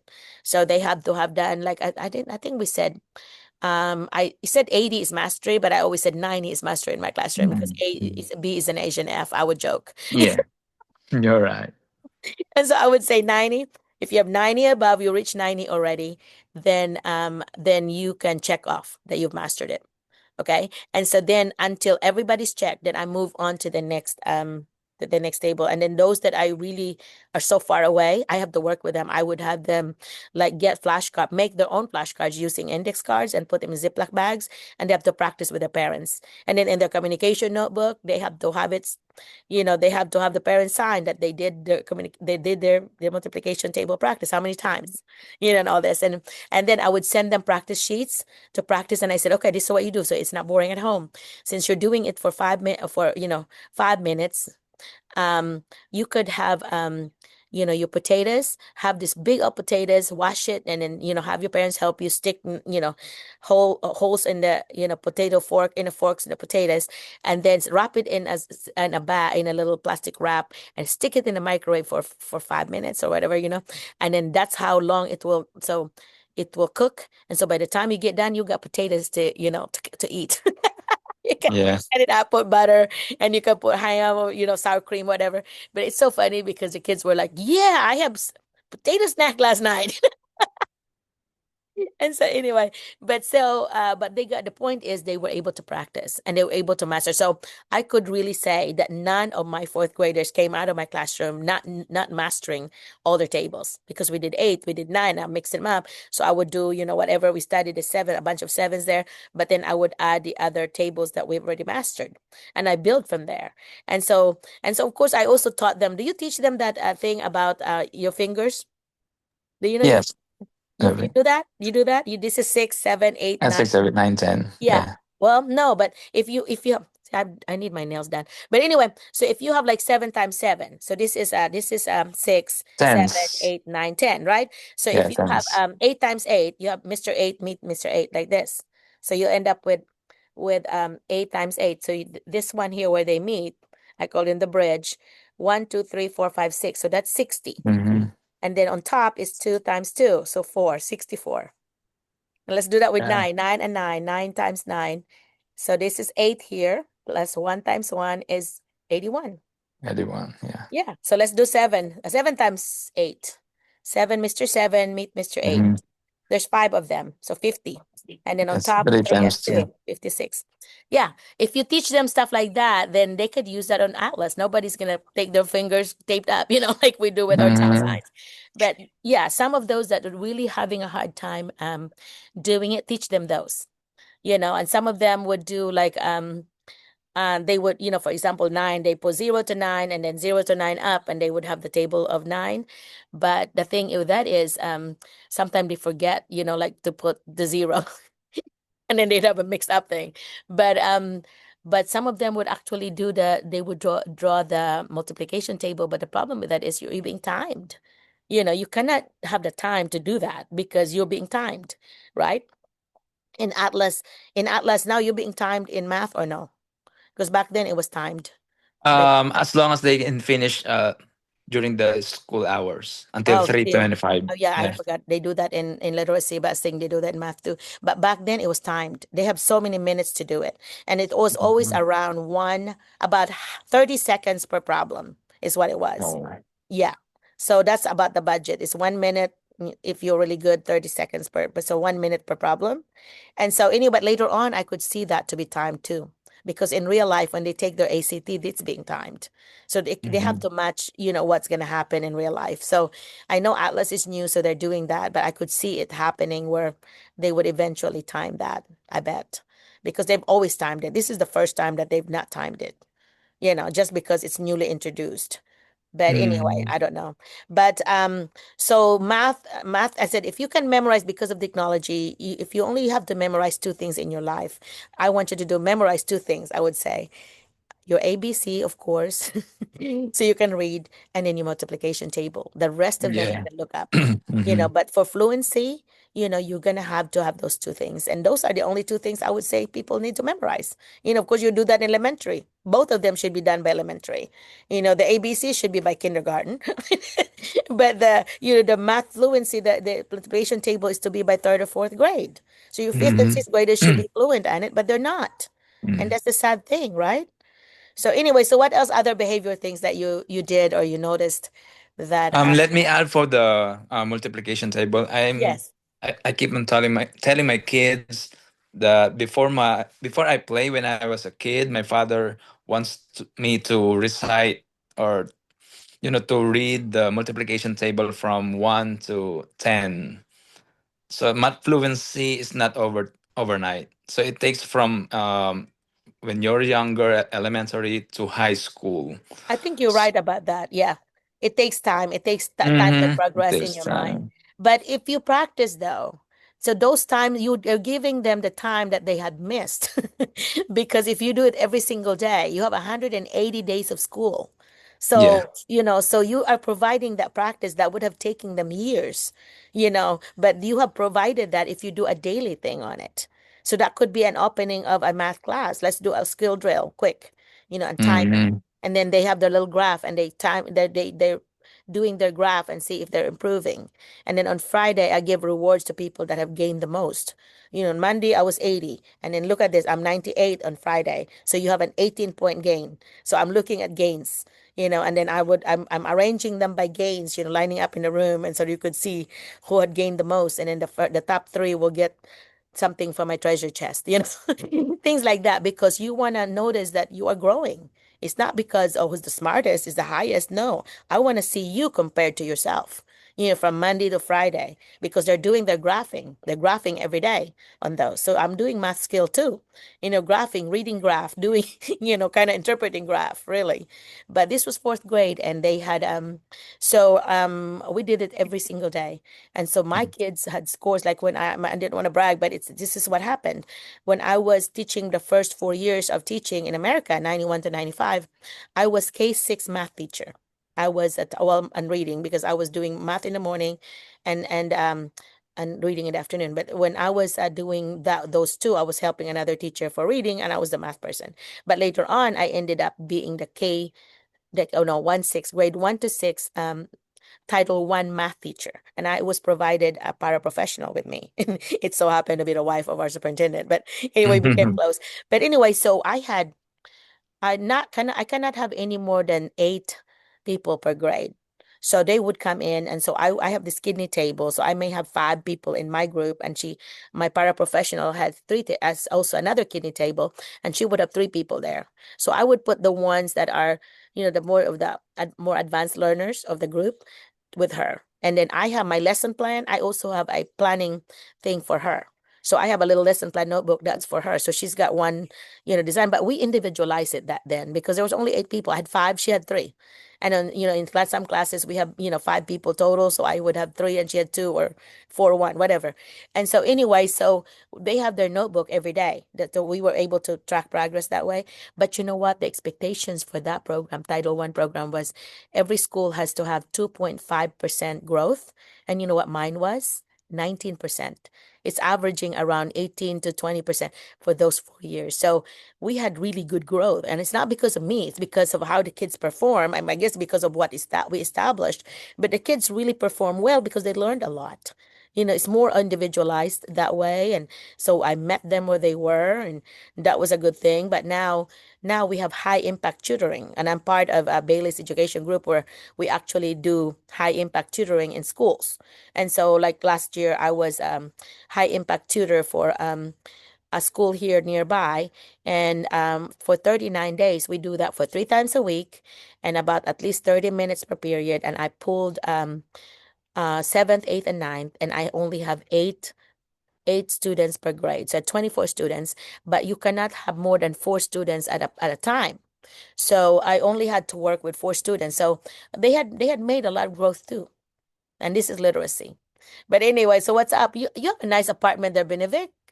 Let me see your apartment. I wanna Yeah. see it. How many bedrooms do you have? Wow, Doc Marina. Hi, how are My you, wife is girl? my wife is I want saying to talk to you. something. You for yeah. Hey, you Hey. enjoying your second year here in teaching? Yeah, I'm enjoying my second year in Camden Nice. Superior Fairview. School District. Yeah. That's so good that the both of you are power couple there, huh? Yes. Yeah, What? it's just Yeah. the problem is just like we're separate. We're apart. Oh, you So we're really are. far What apart. what grade are Yeah. you teaching and what subject? I'm teaching right now physical science with additional load of environmental biology. Oh, and Yeah. that's a different annex. That's a different building. Is that what it is? Not really. I just only have one school building for the whole high school. Ah, So, okay. mm-hmm. But why are you separated? Is because of the subject area you're teaching? Is that what you're saying? What I'm saying is We're we're apart. I'm apart. teaching in Hope, then Yeah. teaching in So Ah, CU. I we see. But Yeah. we sacrifice for an hour. I mean, 2 hours back and forth. oh yeah, Just wow. Well, I misunderstood at the beginning of our conversation, Benevic. I thought you all both now teach at Camden. So you were talking about your No, wife ma'am. I'm who has teaching in he's private. he's about to hired by Camden Fairview, but it's just sometimes the visa due to a yeah restriction. of the They're Yeah. not visa allowed to. restriction. They don't Yeah. want you moving all the time. Yeah, they want you to Yes. stick Yeah, with yeah. one. Mm-hmm. Because I think Hope is they have really very big support for teachers there. I mean, I'm really impressed with them that they really do value the Filipino teachers there. I've been there. I have done consulting work with them. I did it at the elementary though. But that's when I met a lot of your Hope teachers, the Filipino Hope teachers. When I visited there, there must have been they was so nice that Cecilia, that was, Cecilia, right? Wagner. Yes, Yes, Yeah. ma'am. ma'am. Well, I was coaching her, and she was math, elementary math. I was coaching her. And And so she had a little get together one night for supper, and she invited Filipino teachers. And so we had a little potluck, and that's how I met everybody. Not everybody, but close to everybody. But there was a lot of food that night. I And have also anyway, huh? I have also Filipino co-teachers in my school. Do you? And do they Yeah, they are on H1B visa actually. okay, well good. Before I got there, there are no, five international teachers, two are Indians. That was and three Filipinas. Okay. Yeah. Now Right are now they did, we have additional sped teacher to just got here last year December. wow. Well, Mm-hmm. nobody had contacted me though. The administrators usually contact me. They never did. Really? So, yeah. And so are they part of ITSA at all? Do you know? No, ma'am. Tell them about us and have them to look at our videos on YouTube and also on, be a part of Facebook because I think they will I'm doing a lot of first of the year stuff, so they could look at that and maybe get some ideas. Today's Zoom is full of ideas for the first of this school year. So that Yeah, might help that would be them. So great yeah. help. Yeah, so tell them to be a member because I would love that. I would love to meet them. And then when I go and see you guys, we could meet them in person possibly. Yeah. Why not? Mm-hmm. That would be cool, Yes. right? Yeah. I Yes, think ma'am. I might contact your administrators there and see what I can do to help you guys. So, yeah, Yeah. that's what I usually do is just contact like, hey, I'm a Filipino mentor. And Yeah. so if you want me to, if you have new arrivals, especially, is there something I can do to help you? And they're pretty good about asking me, Marlena, can you do whatever? See, the thing is a bunch of the administrator I noticed, and I'm humbled by this, is that they know me because of my work from Department of Education. So we used to do training for the whole state, you see, and some of those trainings were televised. And I found out about this, of course, I forgot about it, was one day I went to a school and they said, oh, I finally met you in person. And I'm like, what? What? I was like confused because this principal told me this. And I'm like, oh, yeah, I've watched you on TV. You're doing training for us. And I'm like, oh. And of course, they remember me because I'm the only Filipino. Yeah. Filipino PD person, for the Mhm. K-12 literacy specialist what my role before I retired. But anyhow, but that was so refreshing and that was a very humbling that I'm like, this person knows me and I don't know you. I'm sorry. But then I got to meet this person and it's really, really nice working with him. But anyway, yeah, so they may a lot of times that, they would either have heard of me or I taught them because I'm teaching or I taught graduate classes at Arkansas State University. So a bunch of my students, because it's in a master level and specialist level, that were principals and teachers. and some superintendents even. But anyway, so yeah, my sister's boss was my student. She said, "Hi, tell your sister, my teacher at college, that I said hi." But anyway, and I said, "Yeah, I forgot. Yeah, she was my student." But yeah, it's I did a lot of adjunct work with ASU, and now with my consulting company, and I work for another consulting company named Bailey's, Education Group. So I do not have time now to even teach college. I mean, I love doing it, but and I love ASU, my alma mater, but it's just I don't have time at all now. So, but hey, I'm so proud of you too. That's so good. Isn't that nice to have two incomes instead of one? Definitely, absolutely. Yeah, and you have one Yeah. child, right? You only have one child. No, ma'am. My first one is a sped child. Okay. He is. I'm hoping that she'll gonna receive a service for this year. Oh, that'll be cool. Okay. Yeah. Actually, I'm applying for him. I had also my second child. There are two boys Two actually. boys. Did I meet both of them? I met both of them, Yes, right? ma'am. We Yeah, they went were here. there. We Yeah, went I there. remembered one of them was on my porch, and I was like, "Hey, be careful! You don't want to fall down." You know? Yeah. Yeah. I missed you all this year though. You didn't come. I always have it on the first Saturday of July, guys. First Saturday of July every year.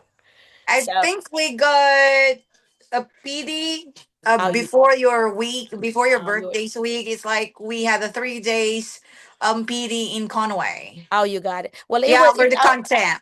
Yeah. okay. Well, it was it's always an anniversary. Next year will be our 40th. So next year will be a big Oh, Wow. I one. see you, Yeah, man. 40th wedding Next next year. year. So I hope that we have a big one. Last year we had like 96. This year we had like 67 or something like that. So it's not bad because it fell on a 4th of July. Everybody's got plans on Every 4th of time, yeah. July. And so I Mhm. understood. I mean, I'm surprised I had that many. But the lechon was so good. Wow. We We missed missed it, that. the We lechon. missed that. You missed it. In fact, last night or the other night, we were just still doing, I froze some of them, and we were doing like what's that? You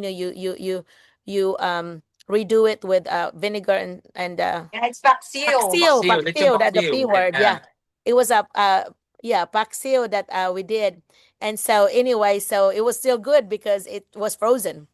But I remember the party because of it. Hey, welcome, John. John Sevilla's Yeah. here. John, Mr. John. Hello, Doc. Good Your name is morning. nine. Yeah. It's You've Jeff, all ma'am. been yeah, you've all been abandoning me. So anyway, but it's Oh Oh my no. God, that word. yeah, Change thank you. topic now. Well, thank you. Hey, John, tell us about you. What's going on with you? Have you started school here at St. Louis in Missouri? No, not yet, Doc. Not First, I'm yet. not abandoning you. I'm actually confused with the schedule. Okay, that's it. That's the problem, I think. So if Yeah. nobody shows up, what I do is I just talk and record something, because it just people are watching for the tips. So like this time, if you have Filipino friends there, tell them that I shared a lot of first of the year tips this year. So things I've done in the classroom that worked and so on. So they might get a lot of ideas. So when I send you all a copy of this recording, please forward it to whoever you want to share it with, okay? Because Yes, Doc. I want you Yeah. all to So, share too the things that work for you because you're English, right? And he shared math. So you're perfect to share about English. actually, Sure. Doc, I'm teaching computer science. Oh, you're doing computer science. I forgot. I got you confused with somebody else. Anyway, yeah, computer science. So tell me some things that you do on the first skill of the year if you are doing computer science. Actually, right now, Doc, we're not yet starting with the school compared with Sir Ben and Ma'am Rona. So, I think the students' first day will be on the 24th, Okay. but we're going to report on Monday. Monday, yeah. So for the PD. So funny, my sister Mallet, you met her. Anyway, my sister Mallet retired this year after 28 years of teaching. So she's happy Oh. time for her. She went on cruise or whatever. But she said the other day, she said, I still am getting the emails from school. And I got this email about the PD starting, whatever time. And I was like making a dance because I'm like, I don't have to go. I don't have to go. She cracked me up. But I said, yeah, but I have to go because I'm doing a training for a school. And she said, well, I will eventually do that with you. But right now, let me enjoy this moments. And I'm like, yeah, I know. But do you know that when you retire, you're not allowed to do any consulting work or anything relating to education for Mm. 6 months. If you do that, you lose your retirement. So you're very careful. Like I remembered being so careful 10 years ago when I first retired, because you don't want to lose your retirement, your whole retirement. You Yes. did some consulting or anything within the 6 months. I don't know what that rule is about, but you have to follow that rule. So my sister was like, I said the other day, it's like, well, I have a PD in this particular school. You want to come? No, I'm gonna avoid school for 6 months because I don't want to get in trouble. I was like, okay, yeah, I understand. Because she's afraid that maybe even if she's not paid, that she will, they will get her in trouble. And I'm like, well, don't come then. After 6 months, I'll be bugging you, because I'm thinking that between three of us are founding, the founders, my sister, Milet, and my best friend Lisa, and I are the three. So if the three of us would do something, I think we can really hit some really good things, because between the three of us, I have 35 years. Lisa has maybe 40, so Mm. 75 plus Milet's 28. That's 103 years of teaching between the three of Yeah. us. I Actually, think we Doc, can say that, huh? um, this year, last year, I'm actually done with my second year, and I'm actually talking to Sir Ben and the others, and I'm telling them that time flies so fast. We're Mhm. almost at the end of our third year, because this year, Doc, is our third year. Yeah. The good news is that we're able to um get the scores of our student in the state test. I think about 17%. Yeah, but the Oh, problem is I'm not sure if that's enough, because there are still news here that they will be closing some of the schools. yeah. The 17% is very small, very low.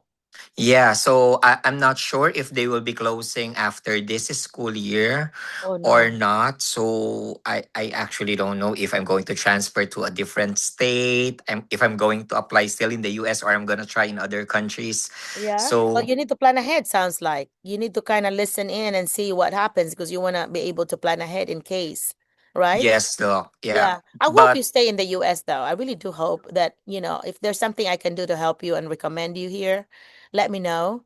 And because they're always needing computer folks, always. yeah, you know So, what? There yeah. was there was a school in Pennsylvania, Doc. Uh-huh. They hire he's actually my friend. So they hire him in Pennsylvania, and he's not teaching computer science. And this is the first time that they will be offering computer science. And I said, why they did hire you if you don't have any experience in computer science? Because he's teaching technical drafting. So Mm, that is far different from computer science. So I am mhm. assisting him right now because he doesn't have any idea regarding with Oh the no. contents of the lesson. So I said, you'll be in trouble if you're not going to follow this instruction. You really have to study. Yeah. Well, good for you. That's very good kinded of you. So he needs to give part of his salary to you. You know what, Doc? They A good offer friend. much higher in Pennsylvania. Oh yeah, but you have to also remember though, John, that the standard of living you have to compare. Okay, if you ever decide on, you need to do a T chart. Okay, I want you to do that. Is do a T chart of the plus and minus, and then you need to Hmm. compare. Okay, pay how much it is, housing how much it is, and utilities how much it is, and then groceries, because you need to compare it that way, apples to apples, because you don't want to, like we pay 50,000 in Arkansas, but Arkansas has one of the lowest, with Mississippi, Yes. the lowest standard of living. So we can get apartment here for $500-600, like Maria's apartment across the road from the school. Well, in Little Rock, we pay 1,500 for the same apartment, for the same kind of apartment, and so times three. And so, which means that if you're gonna do your math, math teachers and computer teachers, you can do like, this should be a times three then, and it's not. So then you're gonna be, so the bottom line is you're gonna find out what's left, and then you compare that what's left. Is that worth it to you to be moving? And when you're moving, you have all these expenses to move and so on, and you have to get used to whatever the new standards, the new things for the state. At least if you move in the same state, or especially if a state that's like closer together, that's gonna be possibly similar things that they do. So you need to compare. Do your research, okay? Yes, Because Doc. yeah, do your research, because and I want you to look at the, like, what kind of scores they have, because that's going to be published. Go to their Department of Education for that state, Hmm. and all those scores are published. So if you have a particular school that you want to be in, look at their scores and see what it is compared to neighboring schools, or whatever. Because if they are the lowest in that area, that's why they need you. But then, is that a place that do you want to be there? It might be full of really like kids that are about to be expelled because of behavior. You do, but if you're very good at behavior, like you could be an alternative school teacher because you're so good at discipline, then you're fine. But if you're not that, then you might have problems. And I know both of you Yeah. could be that. I think you're firm. You're not like weak. Some of them are pretty lame on discipline, and I'm sorry to say that, but some of them are not as strong on discipline, and you suffer whenever you that.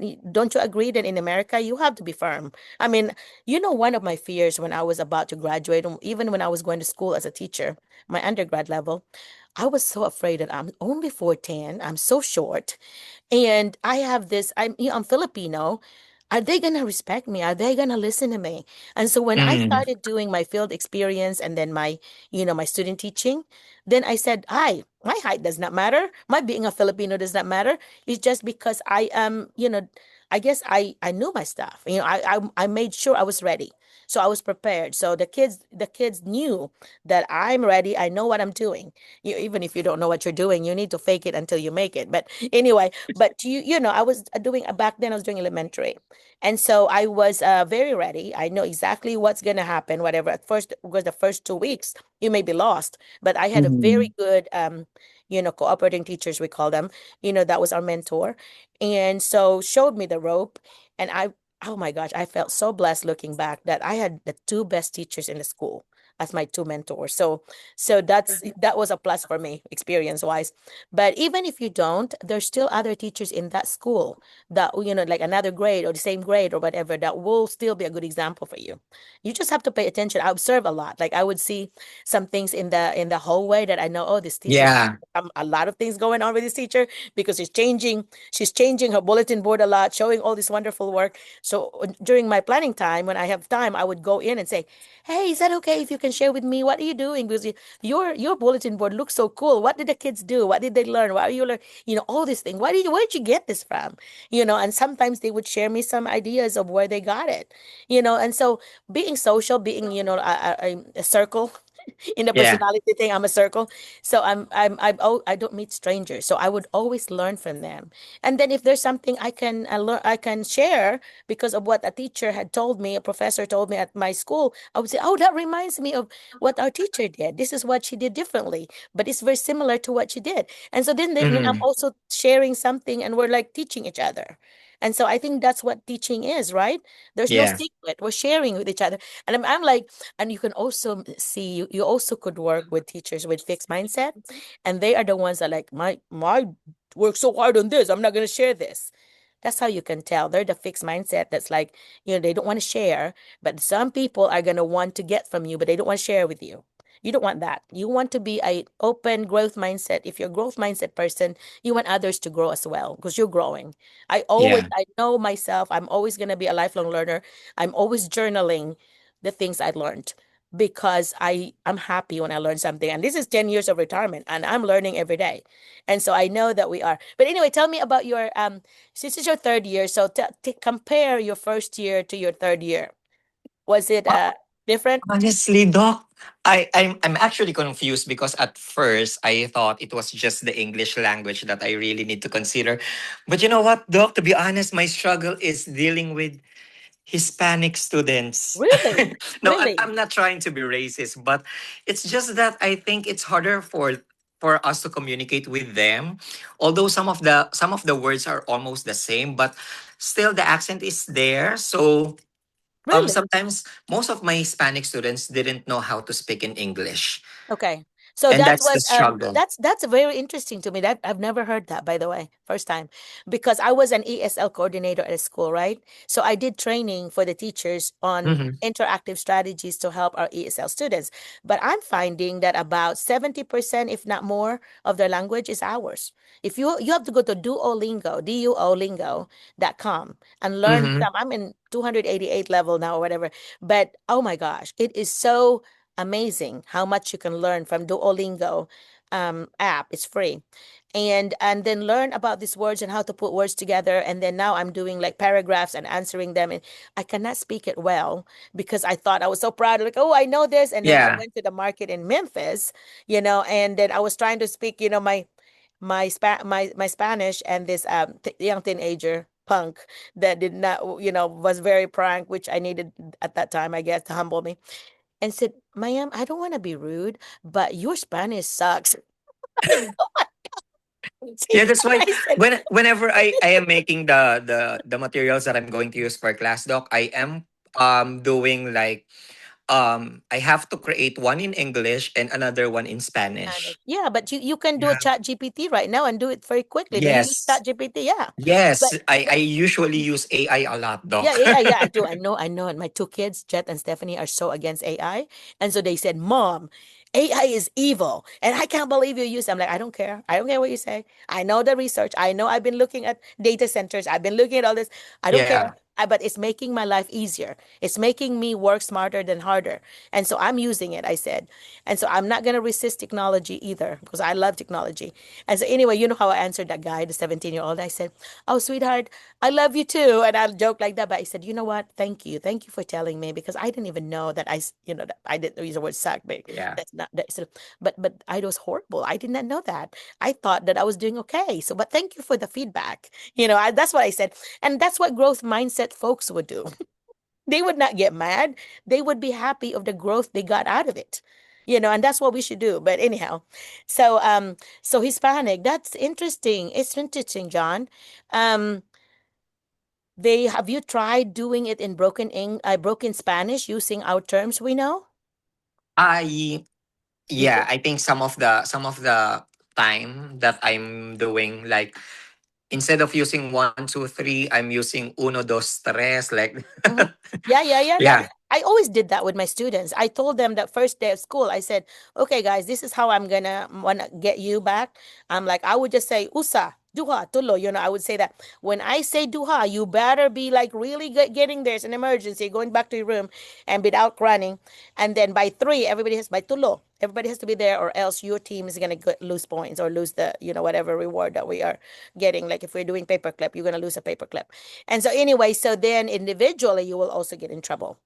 Not your team, Mm. whatever, but the team gets the pressure. But I have a little thing of against that now too, because you should not have an umbrella punishment. You do not punish the whole group because of what one person did. Umbrella punishment is what folks that are new in leadership will do. A new administrator would punish the whole group. And then you learn better that like that's not right, that's not fair, because why are you punishing the whole group and only one person made a mistake? And so you should never do that. And I did that. I was guilty about that, doing that, not as an administrator, but as a teacher. I would punish the Mm-mm. whole team, but it put pressure on them. At that time, it worked for me because the leader would put a pressure. Oh my goodness, we could have gotten a point. We could have gotten, whatever it was, a mark, or, if they're spelling popcorn, whatever, popcorn party on Friday, and they're spelling popcorn in one mark at a time, and they just did not get the next mark, and they were about to lose whatever team, it was a competition because of one's child that did something. And so Mm-mm. every day they were like checking, okay, did you have your homework? Did you have, they are doing that. They have their little accountability check because they want the points. So anyway, okay, so what else are John? What were the other things that shocked you and are better now because it's your third year? I think the most important is the relationship with the students, Doc. Oh, I think I'm you more got it. established with that. So, because my students, whenever they see you on the first year, they think that they will not see you on the next year. But since they are aware right now that we're going to stay for longer, so I think the respect is already there. Yeah, good. You've So I, I'm established that. s- You've I'm earned that. Yeah. starting to like whenever I stare at them, they will stop whatever they're doing and they will just tell me like, "What? Did I do something wrong?" And I'm not yet saying You act anything. So guilty. yeah, They that's know your good because facial expression now. yeah, unlike before that I have to explain everything Yeah. and I keep on telling them that because some of the students are really honest. Like they will say, "I cannot understand because of the accent." Yeah. And what I'm telling them is that I didn't come to the US for the accent. I came here because I need to teach computer science. Hmm. And when learning the language of computer science, you don't have to make an accent or be familiar with an accent. Yeah, good What for you need you. to Good do is point. to read because Yeah. most of my students doesn't want to read. So I Yeah. keep on telling them that if you're not going to read, even if there is an AI, you're just going to copy everything and all of what you did will be messed up. So it's very important for you to read. Yeah. So Good I'm for you. I'm on that process right now. Yeah. But how do you prevent people from cheating with AI? Because that's a big issue. Maria, I Um, remembered Maria saying, I don't even want them to be typing because they just cut and paste things. And so she wanted everybody to write it first and then you can type what they have because she wants to see that it's theirs. And that's kind of sad because the testing is by digital and then you're having them write. I mean, it's good to have it once in a while, but you need to also have them type, Yeah, you know. it's a good thing actually in our school, doc, because we have the IT officer, and we can inform them like, on this day we would like to make sure that the internet connection will not provide them access to any AI. So that is happening in our school. So we can just inform them if, because I think there is a different internet connection for the students and for the teachers. So Very for good. the students, we are telling the IT that there should be no AI Okay. Good connection solution. for the students, and yeah, they were able to do it. So the students cannot use AI at a certain time. That's a good solution right there. That you can request that way. But you're not. Some teachers are not. Some schools are not as lucky though because some of their AI are very limited number. They may be one or two people in the building, and there's so many that want to use them. And they have to Yeah. do priorities. And I remembered Milet when we were teaching at the same school. I was an administrator, and she was a teacher, and I would have a problem. Mine gets taken care of immediately, same day, same hour Mhm. sometimes. But hers would be in a few days. And she said, that is so not fair because I know that I've had problems for days and mine's still not fixed and yours is fixed. And I said, yeah, but I'm over six schools. I have to work in six schools. And the AI, I mean, the tech people knew that I cannot function without my internet, without my computer because I have to deal with six principals and their assistants, So anyway, so I think there's a difference in the priority of those. So sometimes, so that's good that your school has established that's what's done. So I'm gonna share that if you don't mind, John. I'm gonna share that Yes, with other Doc. administrators And that that's what you and you do. know what, Doc? Right now there is an AI that can write and create songs. Mm-hmm. Yeah, So I'm actually thinking like teaching my students the same thing. Like instead of focusing just on computer science, I wanna yeah. teach them how to Application. utilize AI. Yes, application. That's exactly what's good for it. Anytime that you do any authentic writing products, that's really Mm-hmm. good. And that's what I was sharing with everybody. Like right now with AI, you can do so many. You can do, bingo activity for the beginning of the year. You can do puzzles that are customized for your class and your lesson. And, anything that you want, there's an app for that. I always say that. If Yes. there's no app for that, make it because you can make your own app too. So, I think it is just a more on how you're going to talk to the AI, doc, because yeah. sometimes they cannot utilize the maximum usage of an AI because the prompt that they're using is wrong. Yeah, I did. Yeah, when I did my last workshop, I actually came up with commands. Chat GPT, is commonly used by certain teachers, and I had a little, like little handout for every subject area. Because Yeah. then they know how to command. I think I have a really good relationship with my AI right now because my Chat GPT because I pay for the service every month. Oh, Yeah, I okay. do. And I'm so I don't actually have using limits. I have, Gemini. yeah, I have limits sometimes in the images. Yeah, but you have to wait 3 hours, whatever you reach your limit. But that means I've done a lot of it. But I'm writing two books right now, and I'm writing an Oh, ITSA facilitation book. So I'm doing like two books that I'm about to publish, hopefully by the end of the year. And then I am doing one. And these are not the AI's work. These are my work that I'm having AI to kind of help me polish. But I have the drafts, and so we're mm, polishing and anyway, it's about writing. It's about one is about all about teaching writing the whole year, and another one is really more of the mindsets of teachers and what impactful teachers would do, and what are the things that you commonly seen among teachers that are impactful. And so then I tell stories about my teaching and even about my childhood, about the Philippines and how culture yeah. and all that. So I'm mixing the ITSA experience there too. So by the time this one book is finished, that's my original one book, I will end up with a memoir because it's about my Mm, stories from childhood in the Philippines, from all my learning experiences from ASU, all my teaching experiences from the schools and the state level. So I'm putting all those stories, and I've been crying a lot because I was remembering stories that that we did.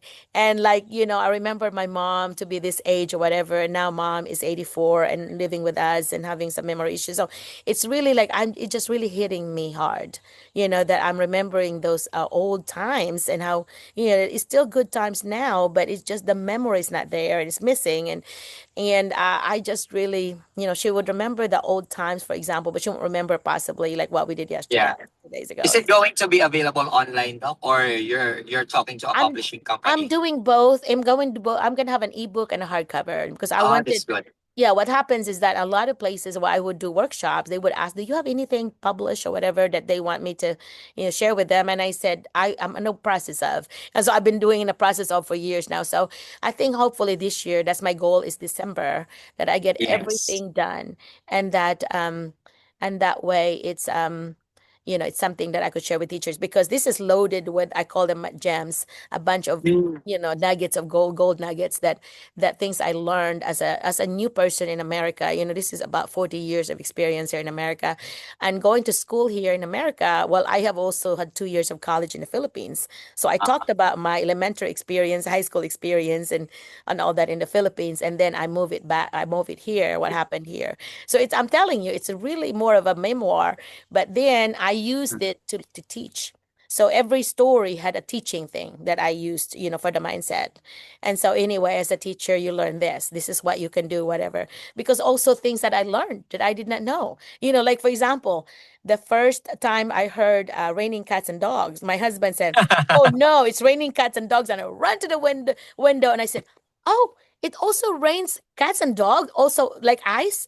And he was laughing so hard. And I said, "No, it just means it rained a lot." I'm like, "Oh, I thought it also rains cats and dogs." And he just thought that's so funny. But I took it literally, and like barking up the wrong tree. I said, "Well, how would you ah. bark up the wrong tree? You're not a dog. And how would you know if it's the right tree anyway?" you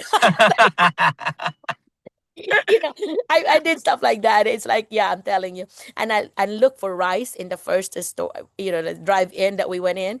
And this girl, I made her laugh so hard because it's a rice in our restaurant. She was just so confused that I was looking for rice. And I'm like, well, they're only in the Asian restaurants. I'm like, oh, I did not know that. I thought in the Philippines, even McDonald's have rice. But Yes, Doc. And yeah, honestly, I didn't know that the serving of the food here is like, oh my God, I can eat it for 2 days. that's a lot. Especially in Mexican restaurants, there's so much, right? And Yeah, even Asian I restaurants, never yeah. tried a Mexican restaurant, Doc. Oh, I'm they I'm have so afraid much. to try. No, it's good. You are biased against Spanish culture. You are I, so I like awful.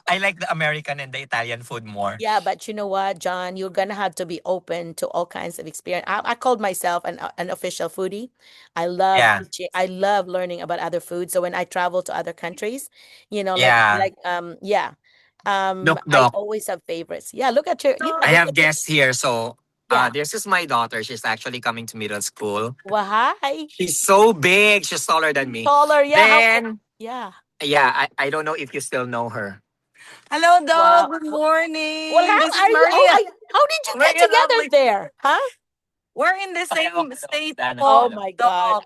I'm You so and Mrs. excited there that you're there too. Yeah. Yeah, and these are my children, dog. They're Oh, already that's so here. awesome that your kids have playmates. That's awesome, right? Yeah. Yeah. And do you live also closer together, like same apartment? No, not in same I think it's apartment, just but it's just like 3 to 5 minutes. 3 to 5 minutes drive. Oh, wow. You formed your own community from the Memphis, Yes, dog. from the Memphis group. Well, it's Memphis group. But anyhow, so do you still communicate with everyone there, like Mike and them? Yeah.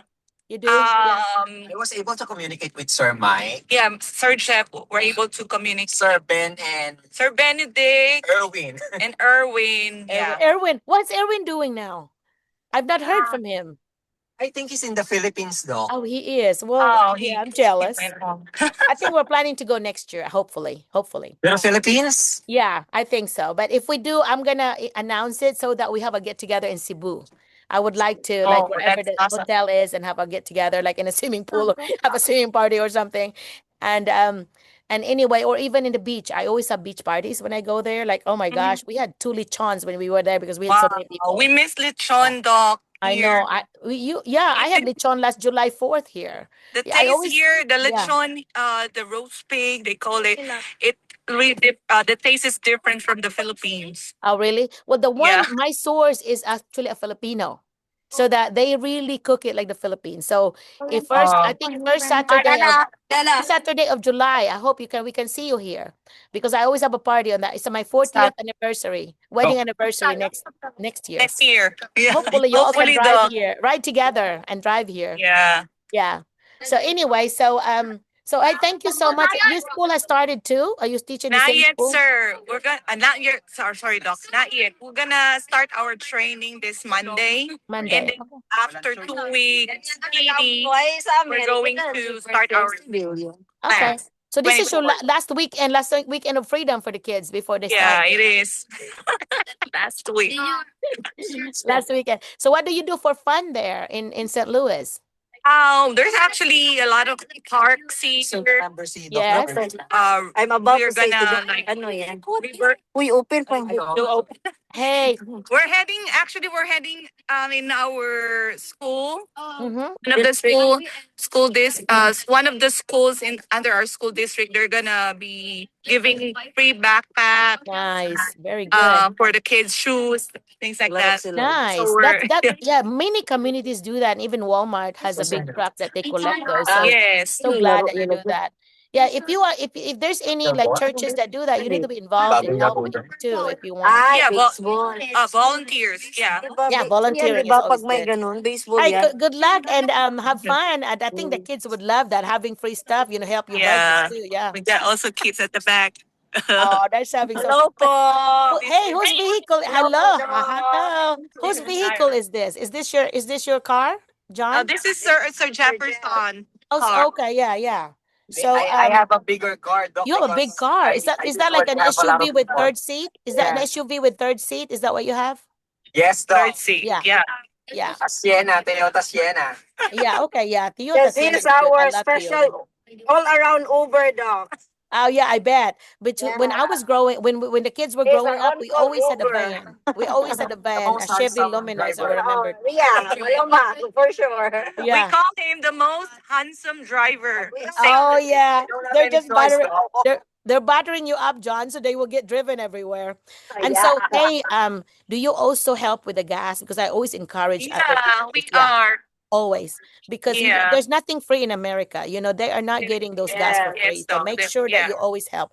And that's my rule for myself. I'm like, if I'm riding with somebody and somebody else providing the car, I always help with the gas or buy the gas myself. But because to me, you don't want to be like a user. You don't Yeah. want somebody to be feel used. Because in America we all earn dollars and we spend dollars, right? We're all Yeah, exactly. Yeah. here. They're all earning Yeah, even. yeah, and that's good that you're doing that More already because expensive. because nobody is gonna be treating us right. Like in Yeah. our okay, I'm inviting you, so you get to I pay for everything. No, there's no such thing here as free lunch. Yep, I think I've said enough of that in our Zoom. Yeah, you are always reminding us about that dog. What other things have you learned though since 3 years here? What other things that were aha moments for you? Especially her, because she's teaching in middle school. Yeah, I'm teaching in middle school. You know, middle school. Yes, lots of challenges there. So what are the things It- that was the biggest challenge that you met? Like how you gonna gain the trust of all your students, and it's really challenging in my parts for especially during the first year. Mm-hmm. And thank God that I was able to get that and able to do it on my second year. And hopefully I'm still praying this third year school year of mine will be like You would build and be even better, right? yeah. Yeah. Well, 'Cause- did you 'cause- learn? Go ahead. School. Go ahead, sir. Go ahead, Doc. Well, did you learn anything from Zoom that you were able to was able to help you that you are incorporating? Yeah, of course, Doc. Especially those you mentioned about you need to especially you need to master the content, and then classroom management, especially Know your students uh, well. Know your students yeah, well, know right? your students well, the Yeah. culture. Yep. Oh, Yeah. Culture shock. Yeah, culture shock for the first year teacher. They will really experience that, and I know every Filipino teacher could surpass all those things because Yeah, we are Filipino. yeah, but we can. But I think your confidence, though, if you show that you're confident about it, they're not gonna Yeah. test you as much. But if you're like looking like, oh, I'm afraid of you, they're gonna eat your Yeah. lunch. You're gonna eat your lunch, right? Because the more you're not, especially your voice, it Mm. matters as well, though. It does a lot Yeah. because if you're like so Yeah. weak, I don't know, No, I Yeah. have this tough voice. Like I might be small, I might be short, but I have this tough voice and I had developed through the years. But I think I've always had that because I've, Yeah. growing up in my family of six and with a dad that was really kind of, always beat us up. So it was always you have to be tough. You cannot be weak in that kind of, family. So a dysfunctional family, like everybody has dysfunction. But anyway, but I think it helped us become strong people. It really Mhm. did. And as a teacher, we have to be stronger, but at the same time, we have to be empathetic. We have to care about them. Yeah. Yeah, my favorite saying is that I don't care to learn until I learn that you care. Ah, Because they're not gonna remember any worksheets you've ever done. It doesn't matter how fun it could be for you, but they will remember how you make them feel. yeah, the more because if they were able to, feel or that you are really concerned on their education as students, so the more they will, give the trust and they will follow whatever instruction that you're giving to them. I think you got it. You got it. And if you watch this video later, because this is full of first of the year things that I shared, that you might be able to use for this school year. I'm gonna send all this other copy of this to everybody in my distribution list. So watch the first part, especially because I've shared so many that may be able to be useful for you. That me you oh I may have shared it before, but you remember. But I'm reminding folks about what are the things that you should do in your classroom. You kind of make it a classroom community and you're building it and you're treating your students like your own kids, like you do at home. But which means that if they get in trouble, I'm going to be talking to you. I'm going to be asking you what your plan is. How do you plan to fix this? Yeah. And so anyway, but one thing that as a literacy teacher, that one thing that I always remind teachers, please do not make writing as a punishment. Because if you have Yeah. them write certain words 200 times, they're going to hate writing. They I'd rather have are. I'd rather have them write a letter of apology because that, and show their hearts. And that is not a punishment through writing. It's a punishment of showing your heart, apologizing. But I don't want them repeating something 500 times because that's going to be like, oh, I would hate writing because I don't want to write now. And Yeah. it reminds me of that Harry Potter scene. I don't know if you're a big Harry Potter fan. I am, where that mean teacher was asking him to write in his own blood. Remember that? I don't know if anybody is a Harry Potter. Yeah, it reminds me of that. That's like so mean. But yeah, let's not do that. Let's, I guess, be fair. Like I would always step back and say, would I do this to my own child? Would I do this to Jet? Would I do this to Stephanie? And if the answer is no, then I'm not going to do it because I love my kids, and I should love my students just like I do my kids. So I Yeah. do not, yeah. So I think have that little test like that helps a teacher say that, no, I can't be doing this because this would not work at home. If it doesn't work at home, it's not going to work here. So anyway, but I think having kids would help you too. Do you feel Yeah. like you do? Yeah, because I think you say that you have more patience. I Me? have more. I felt like I had more patience with my students than I did with my own child. Like maybe because you're teaching all day, and by the time you get home, you're so tired. Yeah. You said it right, Doc. Yeah, yeah, but you do that. But it sounds like your kids turned out so well. So how are they adjusting in America? How are they Come liking again, it? Doc? How are their kids? The How are your kid. kids liking it? Yeah. Just in my case, because my kids, this will be their first school year here. This coming Okay. 24, I forgot because about that. Yes. they did online last school year. So and I did one of my oldest son. He said, "I'm not gonna go to school here."